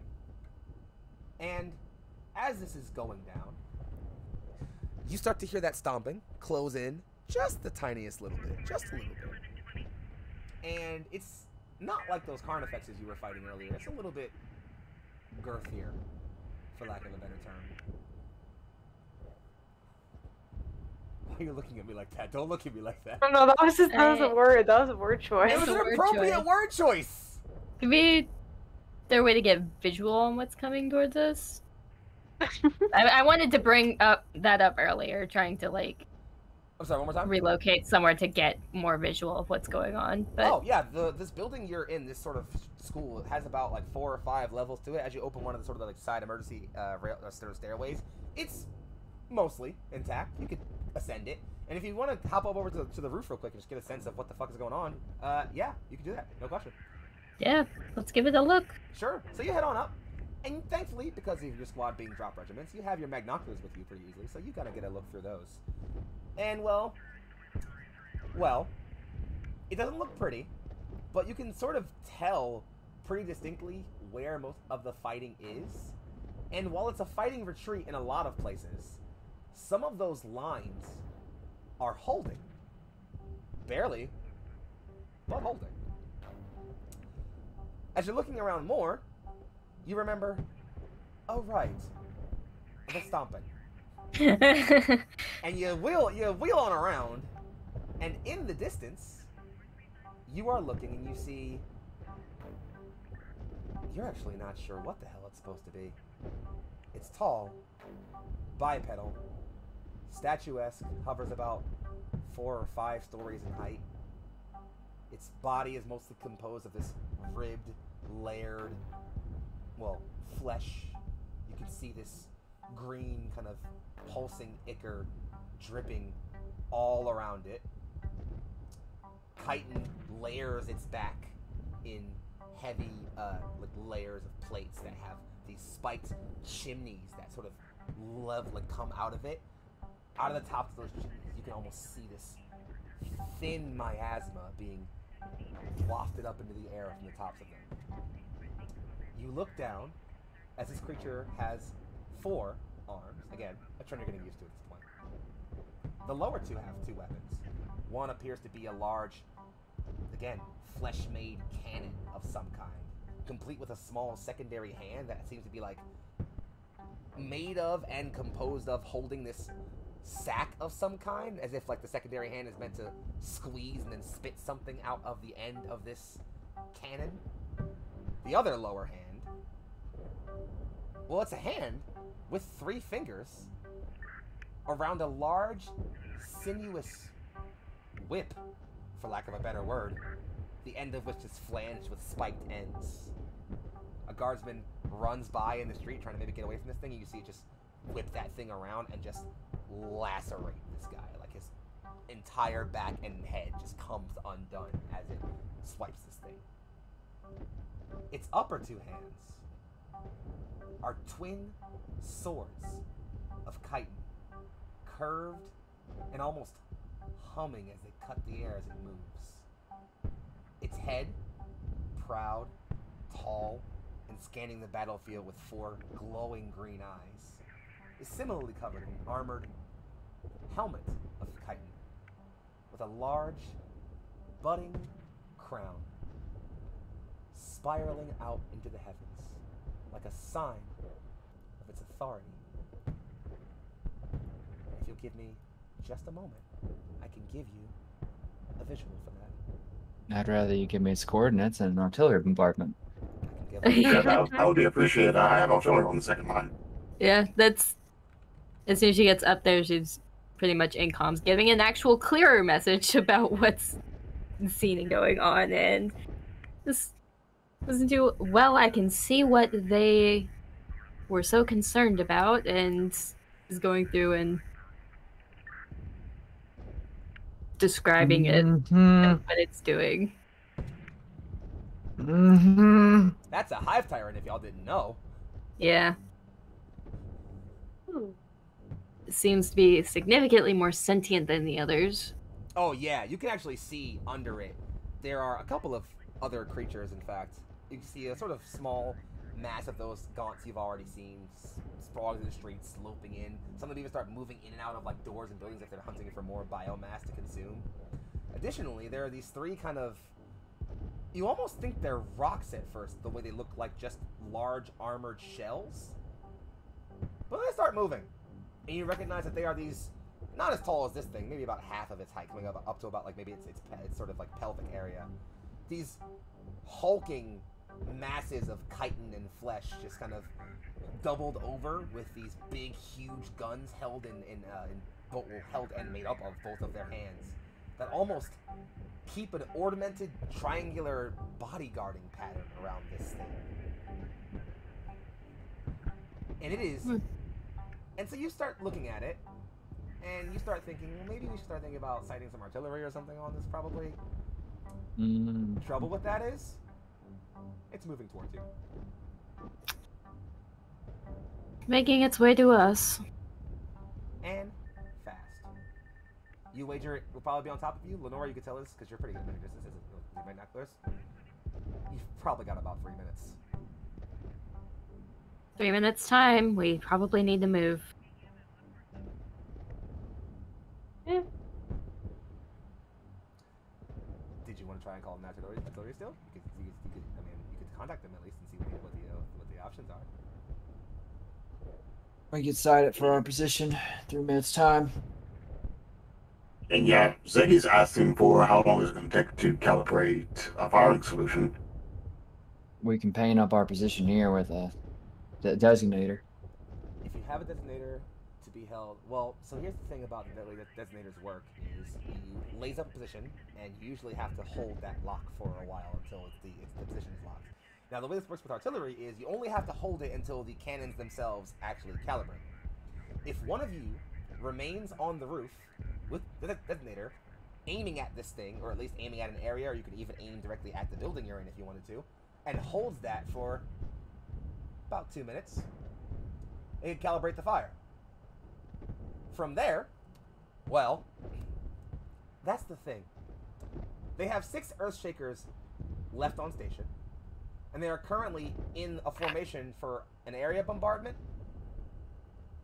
They could reformat into line, or for a pinpoint bombardment, or even for a crawling barrage in a direction.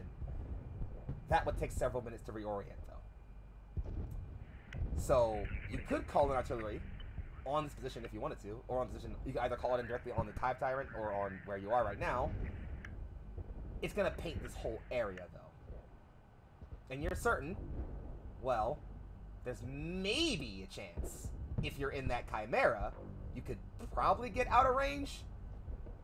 Trouble with that is, Chimeras are really loud. Yeah, we'd be getting followed. So, what's the call, my loves? Do you have any bandages you can spare?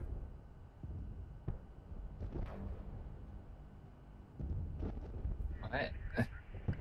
Wait, Repeat the question. Do you want to bandage the detonator down and then hold it down somewhere to paint it and then run?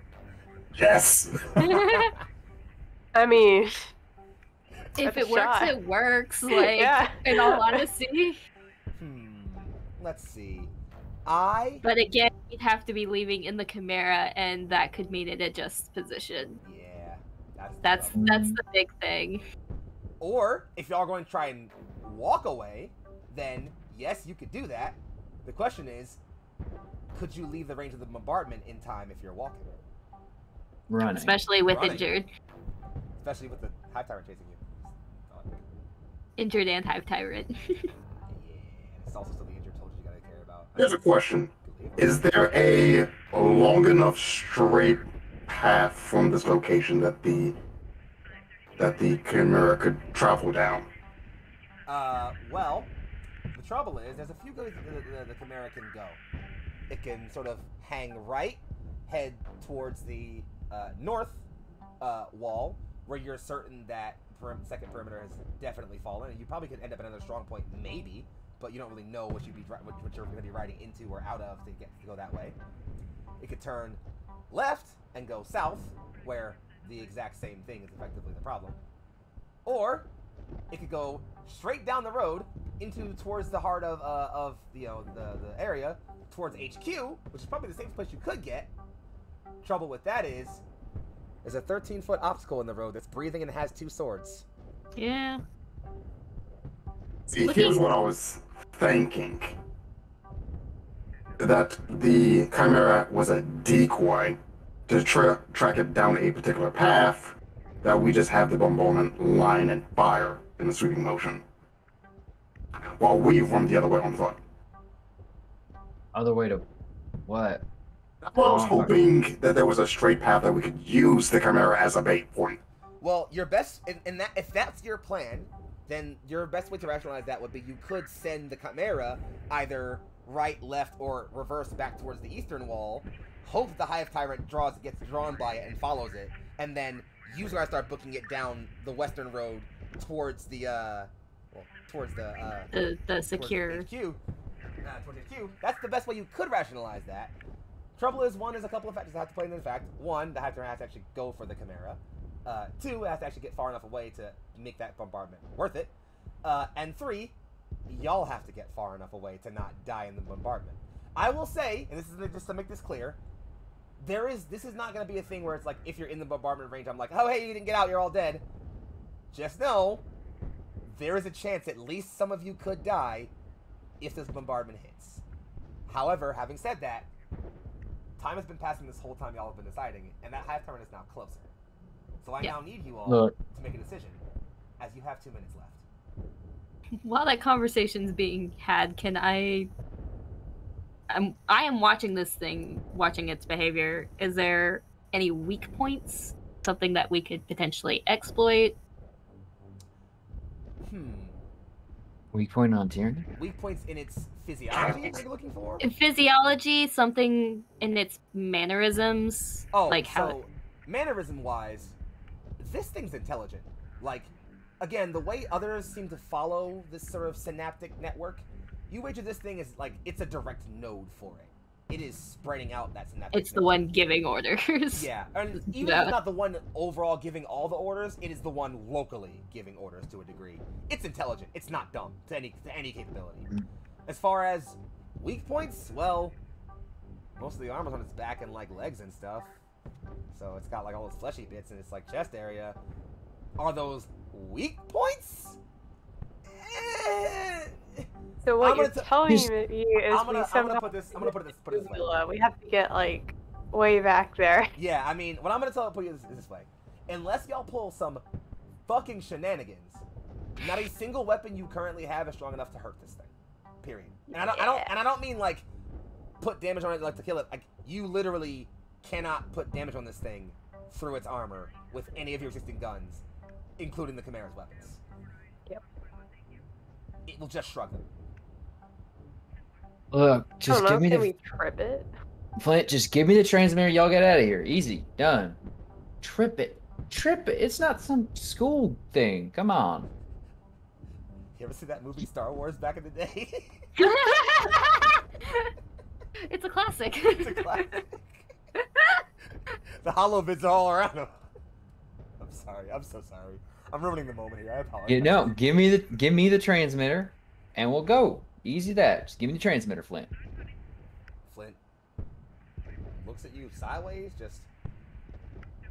Yeah, just ask, because he's the one who was carrying the designator. Yeah, he hands it over to you.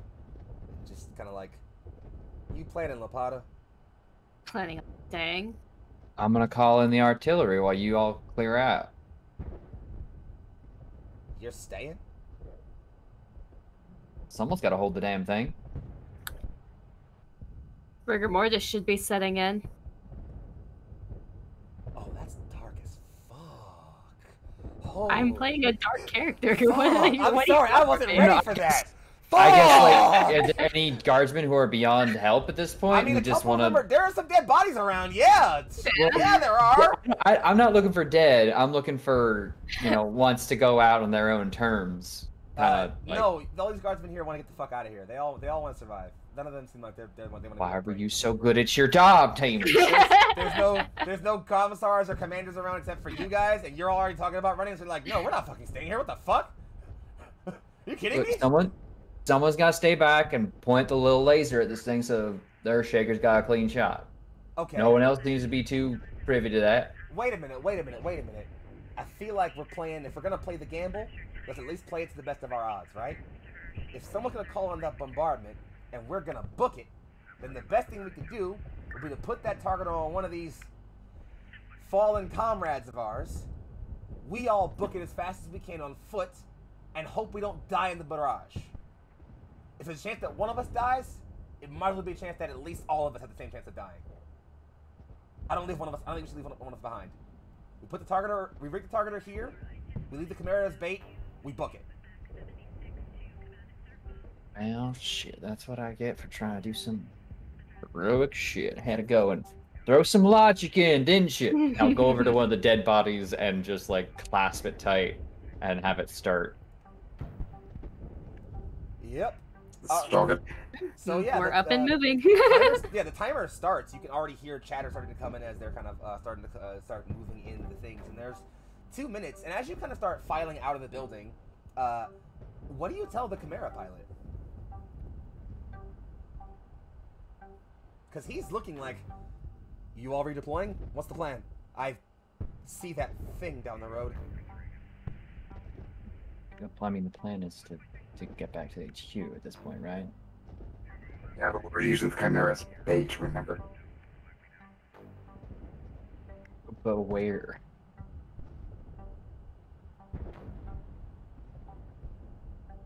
Where are we sending the Chimera if we want this to be this saturated? We should just tell them. Is there a way to set it to fire and leave it? Like, well, you can't. The Chimera can't auto fire. No, but That's unfortunate. Not to co-opt previous ideas that were already mentioned, but maybe you could trip it.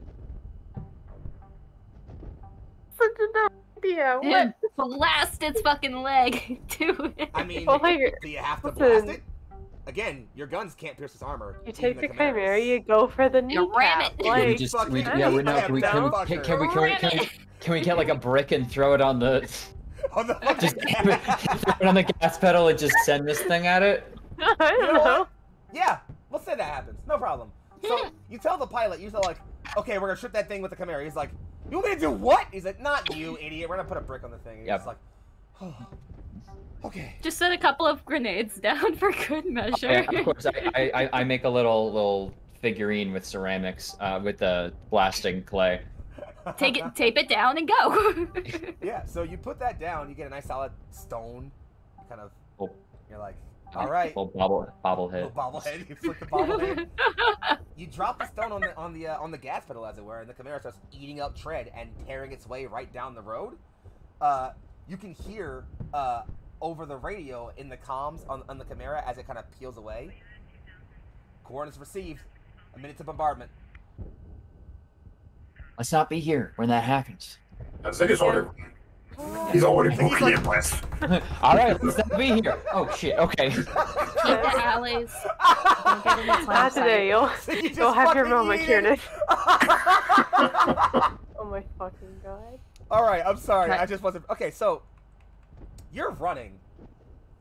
You are moving your asses. You are hauling your asses. You are Hauling going ass. straight Keep down out of this- line of sight of this thing. straight down this fucking street. I mean, like, you are ripping and roaring down this motherfucking street. You are trying to get the hell out of here. No questions, right?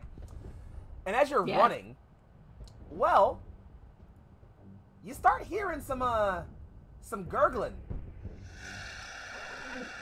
The kind that's not usually people. You keep going down the road because you're like, fuck that, we're not stopping to shoot anything. And you end up sort of at this turning area where the sort of road arcs. Let me go ahead and quickly grab you guys' tokens because I forgot to do that. 1 second. Yeet the tokens. Yeah, I gotta eat the tokens, I know. Yeet. I failed to eat the tokens. 1 second, I'm sorry. Hiya. So, the road arcs down towards your right there, and you all are sort of at the apex of this road here. As you're all looking, and you're all taking in sort of scenery around, oops, I messed up again. You can see in the distance a couple of sort of pack, as it were, of figures advancing down the street opposite you. Their movement, for lack of a better term, does not look human. There's about 45 seconds till this bombardment comes in. You're certain you can either just start sprinting past these things still, because you've made some tracks, you've made some distance. You're not out of the blast range yet, no way near, but you're not at the center of it, so you're not at the most concentrated point of the bombardment, so it's not as bad. You can do one of three things here. Option 1, try to sprint the fuck past these things and not die to create more distance so the bombardment a chance of killing you. 2, try to hide so these things don't see you and keep moving, in which case you end up where you are in the bombardment. Or 3, try to shoot out with these things. And I get don't- held. I don't recommend option 3, by the way. I would not recommend. Damn. I would rather, like, if we could stealth down really either of these alleys to our side. Oh yeah, I will allow a Great. collective stealth roll to attempt to get down the alleyway. Mm. Just know that if any of this, and I'm gonna preface this right now, because this is the way this is gonna happen as we're approaching sort of a session end here. This is gonna be our sort of climax here, right? This is the way it's gonna happen. If we're going with the stealth option, right? I will allow a collaborative stealth roll. What that means is I am looking for a certain number of degrees of success on a stealth check. Given that there are other soldiers around who can, I guess, help by kind of like helping, like to like tell you like where not to step or whatever, I will allow each of you to take a flat +10 when you take this roll. You use +10 chat if you want to. I am looking for a certain number of degrees of success.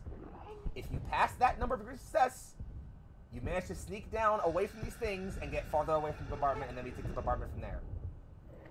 If you So like, Sorry, go ahead. So, like, each of us are rolling a stealth, and Yes. collectively you're adding up the degrees of success. Yeah. Okay. Failures do not take away from your successes or anything like that. I'm only looking for a number of successes. That's the only thing I'm looking for here. Now. Also, remember you get a +20 from our chameleon cloaks. Exactly. Well, no, you're moving. Oh no, it's a flat +20. Oh, It's you're right. the minus 30 is when we're standing still and fighting You're right. somebody. You're right. So yeah. So yeah, so that's a flat +20 from that. So yeah, so take those. Please note, the number of successes I'm looking for is not super high, but it's a decent number. I'm looking for a good number of successes here, okay? I am scaling it back because there's one less of you, but I need to say two other things. This is super important, because I want to make sure I lay this all out, because I think this could be a little bit maybe unbalanced to some degree, so I'm going to be very fair here, okay? If this stealth phase fails, the hunting party will recognize you, and there will be a chase. The chase will be very simple.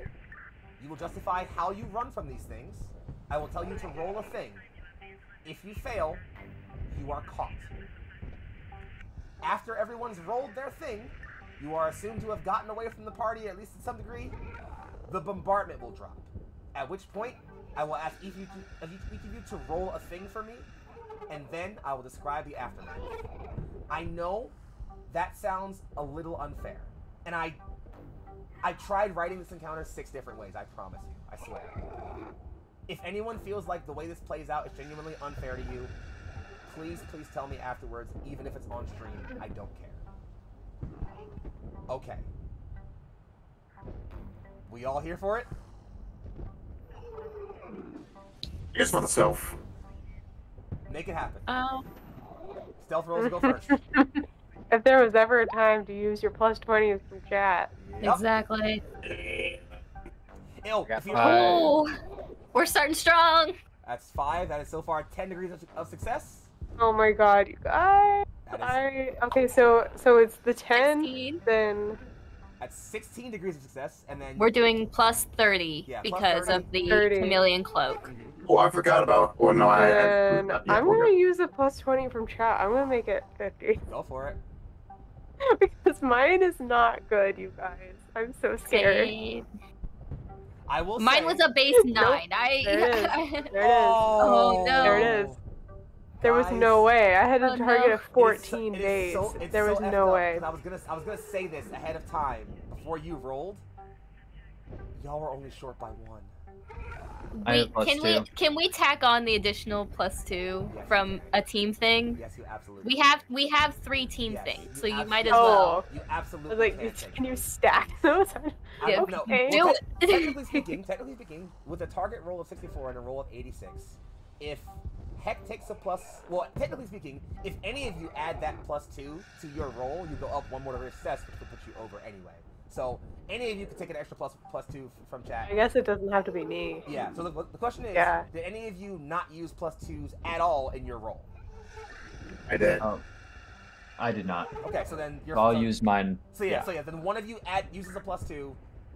You all pass the stealth phase of the test. We did it. Thank God. Okay, Eamon's about to go step out somewhere and just grab her and pull her back. Okay, thank God, because I didn't want to play out the next part of this. 'Cause okay, so you start moving down the down the way, as it were. You're trying to move with some expedience, but definitely trying to keep yourselves low, no question. And so this is the part where eventually you kind of see a Hormigaunt like pick up a little bit, but you kind of like dip back down, hide. You start moving some more, and as you're all moving, there's a horde of guardsmen with them, a bunch of them with you. You're moving. You're all fine. You all managed to get by pretty much okay. One of them guardsmen trips a stone, a pretty loud one. There's a rattle and a crackle. The Hormagaunts all pick up like they're more excited. None of them immediately react that they're gonna start chasing you all immediately, but they're definitely looking a lot more intently now. The soldier who sees that he kicked it looks down, looks up at you all, looks over at the Hormagaunts. I'm sorry. Oh no. And he just runs out into the street, picks his las gun up, and just starts firing into the air and screaming loudly. Of course, the entire hunting pack recognizes this piece of biomass in front, and I'm gonna imagine you all maybe look away from the scene. It's not the kind of thing I think you want to see right now. Ushering people to keep moving. Yeah, everyone just keeps pushing. You keeping your time. At about 15 seconds from the bombardment, you cross the ring into sort of like the furthest, I guess, like concentric sort of like blast circle of this area. And at that point, you recognize we're in the open here. The best thing for us to do is to not keep running, is to just hunker down. And so, if there's anything you want to say as a last thing to these soldiers in the last 15 seconds before you all hunker down, say that now, because the bombardment is about to hit. Everyone brought their umbrella, right? So it's just like taps his helmet. No, but that's about it. Got mine. Now, like, And plus, after this is going to be annoying. sit down, open a little, like, completely detached parasol. All these metal spokes. You see some soldiers come down in different areas. You kind of all shelter in this large industrial building. There are statues of imperial saints embedded into the walls in various places around you all. And as you are settling into this, watching this all happen, you eventually come to notice that, well, you're looking around, watching these soldiers, and a few things happen. A couple of them just get down, some clutch Aquila medallions and start saying prayers, offering sort of words to the Emperor, saying just like, please protect me. Others are like holding themselves together, like, you know, some are giving like handshakes, you know. Two of them actually seem to have, from grenades slings, produced 2 beers and have like handed them to each other and cracked them, and they're like kind of do this like on an over the arm swig, you know, some sort of ritual of theirs. Off in the corner, there are 2 male soldiers who are sort of sitting there. Oh, damn dog, 1 second, I'm sorry. This is an important moment, dog! Why you like this? Okay, I'm back, I'm sorry. Why are we all laughing at me? I'm sorry. Good. It's cool. Nothing. Anyway, It's fine. it's fine. Sure. Anyway, so you all turn around to as you're all looking, and there's these 2 other soldiers you notice. There are 2 men from the same squad. It looks like they are kind of low, kind of hunkered down under like what looks like a kind of piece of rubble, talking to each other. You can't really make out the words they're saying because there's too much noise and anything going on. But just in the seconds before you start to feel the earth shake, you see them kiss. And then the explosions start.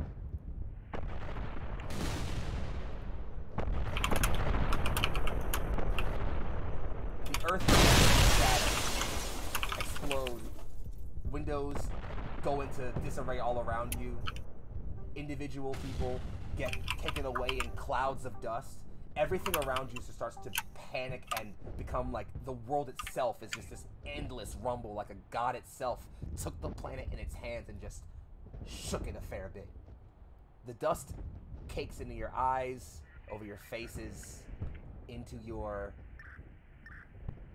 all your orifices. You feel this, just like dust becomes you for a bit. You lose complete vision, all of you. And from your individual positions, even lose sight of your squad mates.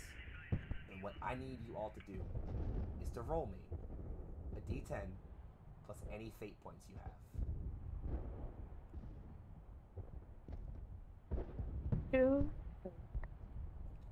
Yeah, okay. Fate points do I have? 10. So that's it. 11. 5. And then I actually need you to, so, Megan, go ahead and roll yours for Lenora. And then if you all don't mind, I need you all to roll again. Except with the exception of, actually no, Zig, you roll again too, your roll counts for Remus.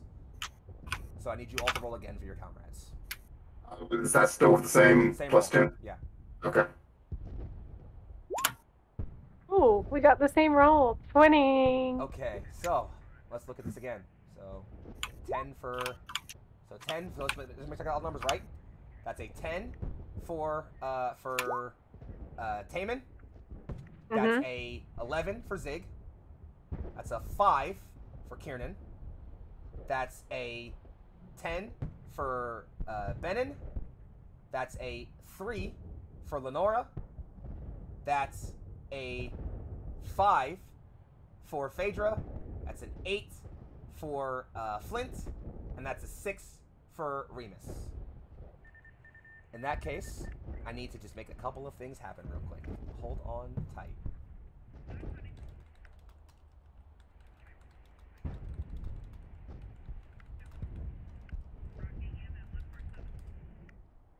Just checking on one thing. Some of you will need to have a look at your DMs real quick.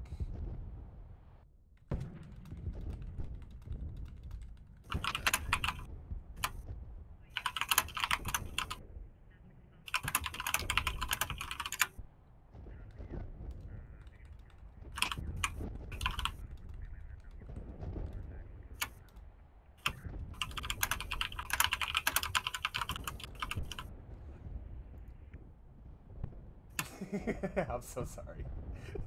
I know, I'm so sorry. But What kind of question is this? How could you? I need you all to answer within the next 30 seconds, and I'm sorry. Fuck, wait, I want D20. Fuck, wait. Wait. So we're all getting asked this except for Ziggy. Yeah, way to give it away, assholes. Jesus. Don't worry, you haven't all been We'll given decide, I information, just so. need to roll this.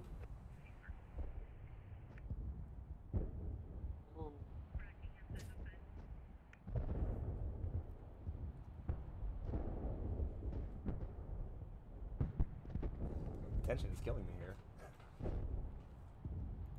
The dice have decided. Dice have decided. Oh, yeah, that's a good call.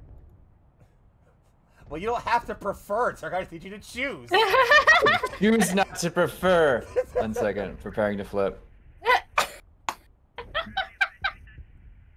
I'm sorry, I'm just looking at the Discord chat right now, and I'm like, what the fuck is happening? Very well. Fate has been decided. The dust settles. Explosions peter off into the distance. Slowly but surely, you find yourselves brought out of the haze of dust and debris and detritus all around you.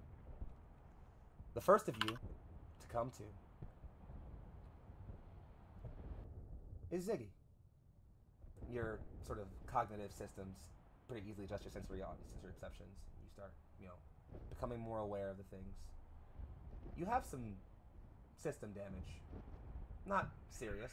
Some internal issues, some impact wounds and things like that. Nothing you can't fix with a good night or two of repair. The 2 guardsmen who are next to you, the 2 who kissed, not so much luck. As more guardsmen... Sorry, go ahead, please. That's disheartening. More of your comrades start to slowly pull themselves out of the debris. You can see bits of stone being shifted. It looks like this building might have just kind of come down around you all, honestly. You start to shift debris and move things. People haul themselves out of the, out of the rubble. The next person you notice, Ziggy, or at least the first person you notice, is Kiernan. Kiernan, you're a little banged up, a little bruised. It's a wide cut over your left eye. It's kind of bleeding into it. The eye's fine. You just can't really open it because of all the blood in it. Other than that, and the most ringing headache you've had in a very long fucking time, you're okay. Yeah. Everyone's got sound off now, please. And as you're looking for a sound off, the next person to come to is Taman. You pull yourself out of a bit of rubble, shuffle a piece over. You have a broken rib. Looks a little painful. It hurts. You can almost feel it floating a bit, but... Oh no, that's the worst. I don't like that. But you're pretty certain as long as you don't move too suddenly or horribly, you're probably okay. As long as you have some help. The next person who comes to is Phaedra. Sorry, not Phaedra. Lenora. Excuse me. Names are wrong for me. Lenora, you kind of come to... And you've been feeling headaches all fucking day, so this isn't anything new for you, obviously. But you shuffle yourself. Something is on top of you. You assume it's rubble. You go to shift it up. Throw it off of you. It's not. It's a body. You don't recognize the guardsman. Well, you wouldn't be able to anyways.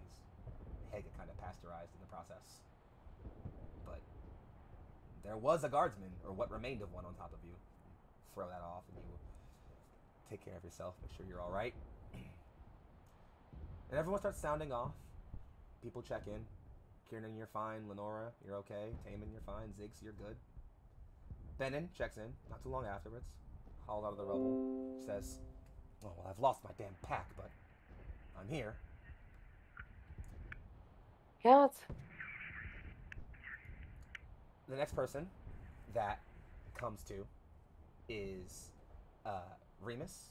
He pulls off. He tries to tap his auspex. It's shattered. He tosses it. Just, damn it. At least I'm alive, I guess.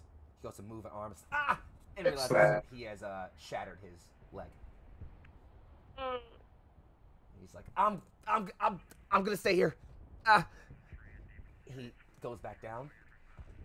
Some soldiers This start is my home now. moving rubble, shoveling, just trying to look for friends or other people, calling out names, looking around. They shovel up a piece of concrete, and there's Reisman. Well, the upper half of her, at least. She's not moving. You wager she was at least unconscious when it happened. Directly in front of her, or at least next to her. Damaged in the rubble, but you imagine by virtue of its craftsmanship, still at least functional looking. It's her eviscerator. Yeah. So he reluctantly picks it up and stretches his back with a promise that he's going to get it back to her family at least. You go to move more rubble. More people start to manifest. Some of them are injured but alive. Benin and Taman, you're almost kind of prioritized with helping people out and moving things. Taman, you go to move a big chunk of rubble to go help Benin grab somebody else. And you see a familiar looking shock of hair. And as you pull, it's a soldier. She's conscious. Barely. And not for much longer, you wager. But it's Phaedra. As you pull her out, she gasps. And appears to be in, well, a decent amount of pain. Early assessment of her wounds, just cursory glance at all the crushed, fragmented bones. The way certain parts of her ribcage seem to be sticking up through her armor at this point. She's not making it home.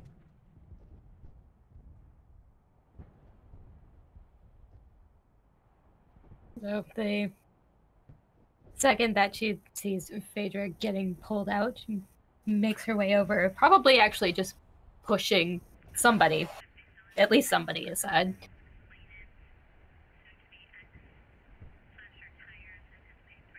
And is looking over and kind of actually demands Taman of a prognosis.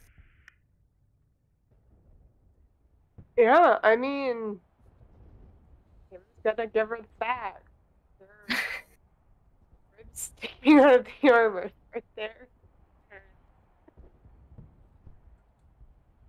So you cut in and out for me really bad, so I actually don't know what you said. Oh no, there are ribs sticking out of her armor. Oh. It's not a good look at all. Yeah. Excuse me. She slowly turns her head around to you as she's still conscious. You can hear her faintly whisper, "Mistress?"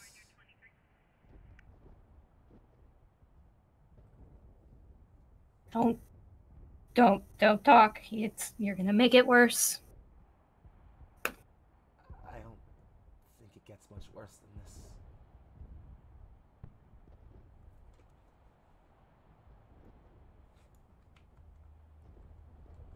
No, it doesn't, because it's not supposed to be like this. It's supposed to be the other way around. Didn't they tell you that? I am sworn to keep you safe. mind, body, and soul. Have I done well, mistress?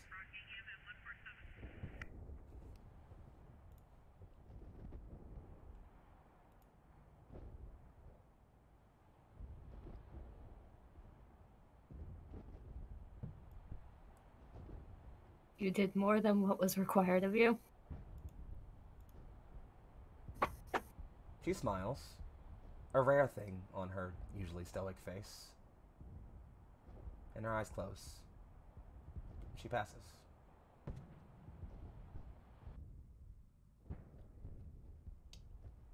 There are more teams of rubble more rubble being shifted and moved. Most of it's quiet. There is, unfortunately, one last important casualty to report. As a team of guardsmen shift over some rubble, there's... Well, if you'll give me 1 second, I'm sorry. Okay. As you move through things, Kieran, you're coming around. There's a guardsman who walks up to you, his hands behind his back. Commander Lapata? Don't you start telling me things. It was all we could find. He lifts his hand. There's a hand in it, clutched closed, dangling out of one end are 2 sets of dog tags. Flint's and Lara's.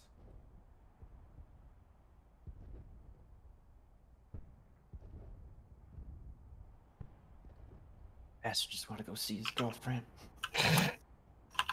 Imagine that. Running away at a time like this. And he's gonna take the dog tags out of the hand. Probably with some little difficulty. You just did win the fucking arm wrestling match, didn't you? And then puts the hand down kind of reverently and looks at the dog tags instead.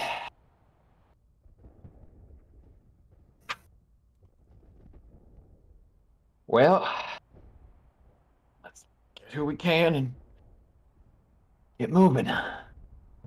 You can't throw them both on around. He puts both on, and as you're taking this moment, you all look up as a soldier, at least as close to excitedly as he can sound in this moment, just says, "Look."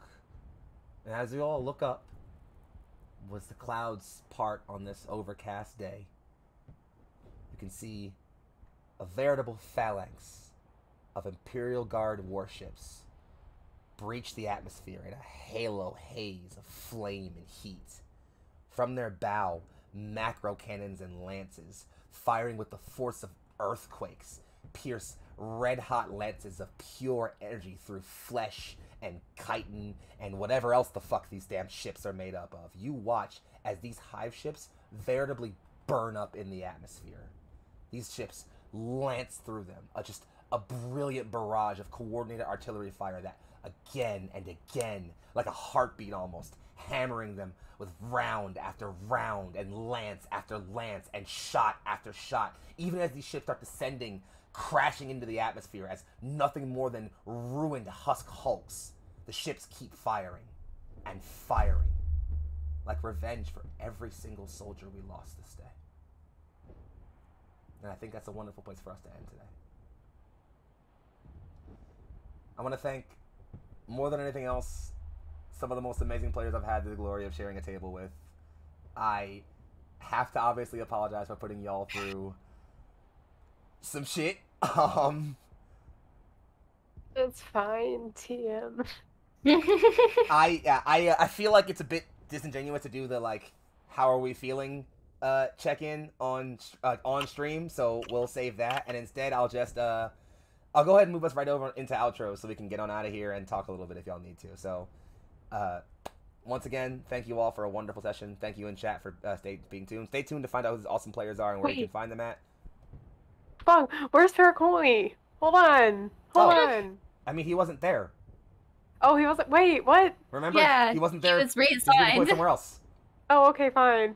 I saw Remus. I was like, oh, I guess like he's just off screen, but he's off screen. Yeah, remember, he wasn't there the whole time. Yeah, he hasn't been there the whole time. He's gone. He was. He just assumed he was here this whole time. That's what I assumed. It was like, safe. oh, yeah, it's just like. No, it's okay. He's off fine. screen. Like, oh, okay, cool. Yeah, he's off screen. He's okay. I don't do off screen player kills. That's fucked up. No, that's why I was like, wait, like, where the fuck is he? Okay. So yeah, whenever you're ready. Heck, you're All right. Yeah, so yeah, take it I'm away. first. Hey guys, me, Sir Heckalot. You know, you can find me on Twitch and Twitter and all the social medias at Sir Heckalot, including the lovely Discord that you should definitely join. In terms of where you'll see me next, I'm here for Seven Sons, and obviously here for In His Divine Name every other weekend.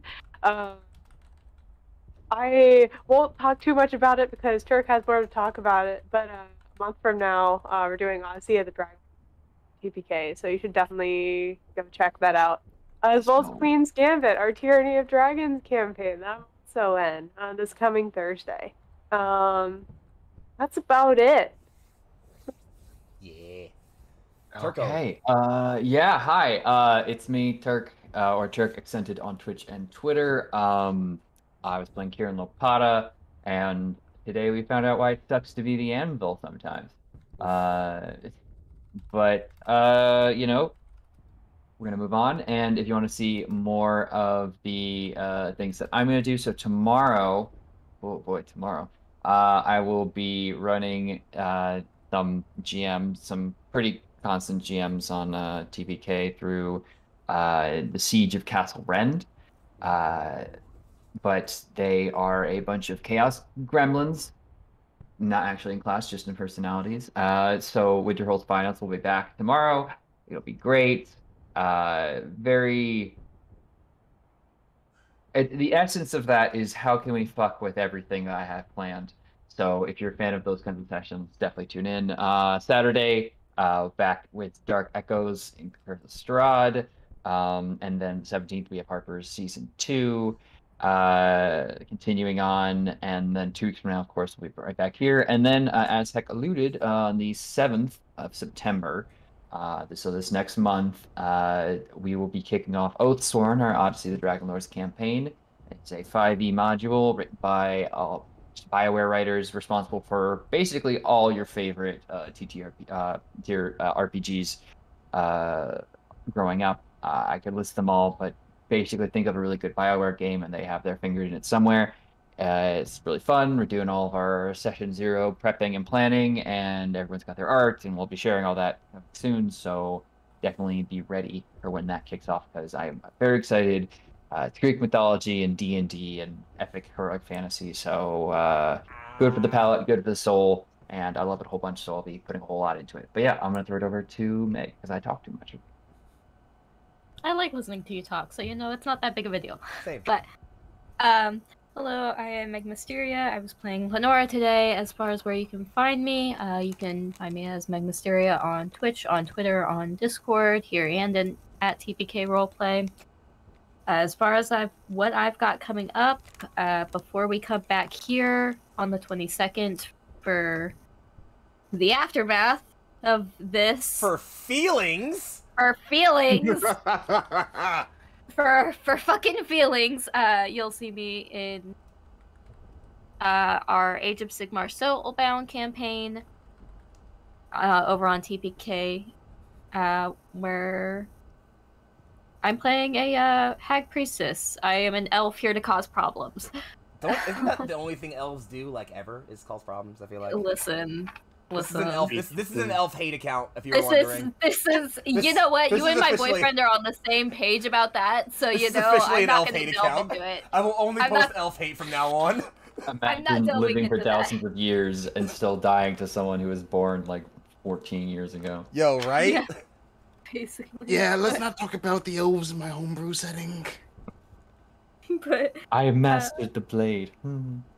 something that is also coming up at the end of, I'm going to go ahead and plug it, but at the end of this month on the 30th, for TPK Roleplay, we'll be streaming a charity game with the one-shot Bite that I wrote as a Honey Heist variant, where we'll be sharks committing crimes, but it's going to breast cancer research. Sharks do crime. Bee sharks do crimes for a good cause, and Heck is going to be one of my players. So. Yo, I missed the sign up for that by like 20 minutes. I was so mad, honestly. That was so, yeah, no, I mean, it's totally fine. It's gonna be a great show, but like, Went like hotcakes. Listen, all we have to do is just I can come over here and run it too.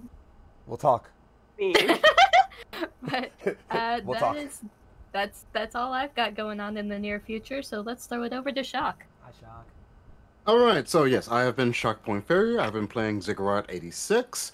You can find me as Shockpoint Fairy here on Twitch, as well as on YouTube, where I'm starting to do narrations of various stories. I was intending on doing All Guardsman Party, but with how GW is acting like a complete crazy person, I'm not entirely sure if I'm going to be able to continue that or not. Thanks, Jimmy Space. Thank you, James Workshop. We appreciate you so much. Jimmy Space. Fucking dog shit company. Anyway. But you can also find me on Twitter at Shockpoint622. Let's see. The plan is I'll be streaming on my own tomorrow, doing some random stuff, as well as Wednesday and Saturday, as I intend to do. But given the last couple of weeks, my schedule has been weird. In addition to narrations and my own streaming, I am working on a couple of projects that I will be revealing a bit more on via the Twitter, so follow me there. Other than that, I don't really have anything major going on, so I think that's it for me as well. Sweet. And I guess lastly, and again, leastly compared to these incredible actors, improvers, and... Sounds fake. No, shut your mouth. No. Okay, I'm sorry. Don't be dumb. This is a hype-only stream. Okay, okay. You call my friend untalented? Okay, Are you you're saying right. my friend is not talented All right right, okay, now? all right, I'm sorry. I'm okay. Jesus, fuck. You can continue feeding my ego. It could use it. It's kind of starving. Oh, no. All right, well... I'm the one who has to deal with it later. Well, lastly, and happiest to have shared the table with these amazing role players, improvers, and players, I have been Young Foxxii, your host for the day. If you are looking to find me on the Twitter sphere, I am at Big Foxxii. It's at BIG_FOXXII. I don't go on right-wingers. I post hot takes, and I occasionally thirst trap. So, you know, be around for that kind of thing. It's pretty dope. Outside of that, you can catch me all up and around the Neon Lights roleplay sphere, as I am creative director here, so I do all kinds of nonsensical shit. Namely, if you see an overlay on our stream, I probably made it. If you hear some sounds on our streams, I probably found them or curated them. If you see some other shit, or a player on our stream, I probably asked them to be in a campaign. But more specifically, if you want to see me doing things, I GM 2 campaigns here right now in His Divine Name, which we just watched, and the Seven Thuns, which returns in 2 Saturdays, which is going to be awesome. I have some other things to do, and that's basically sort of... So other than that, you can see me playing in our Cyberpunk campaign on alternate Sundays. Besides that, I also play over on TPK Roleplay in Cold Hands Warm Hearts, their Rime of the Frostmaiden campaign, as well as... Son, I've been trying to get in the house for over an hour. Alright, give me a second. I'm sorry, guys.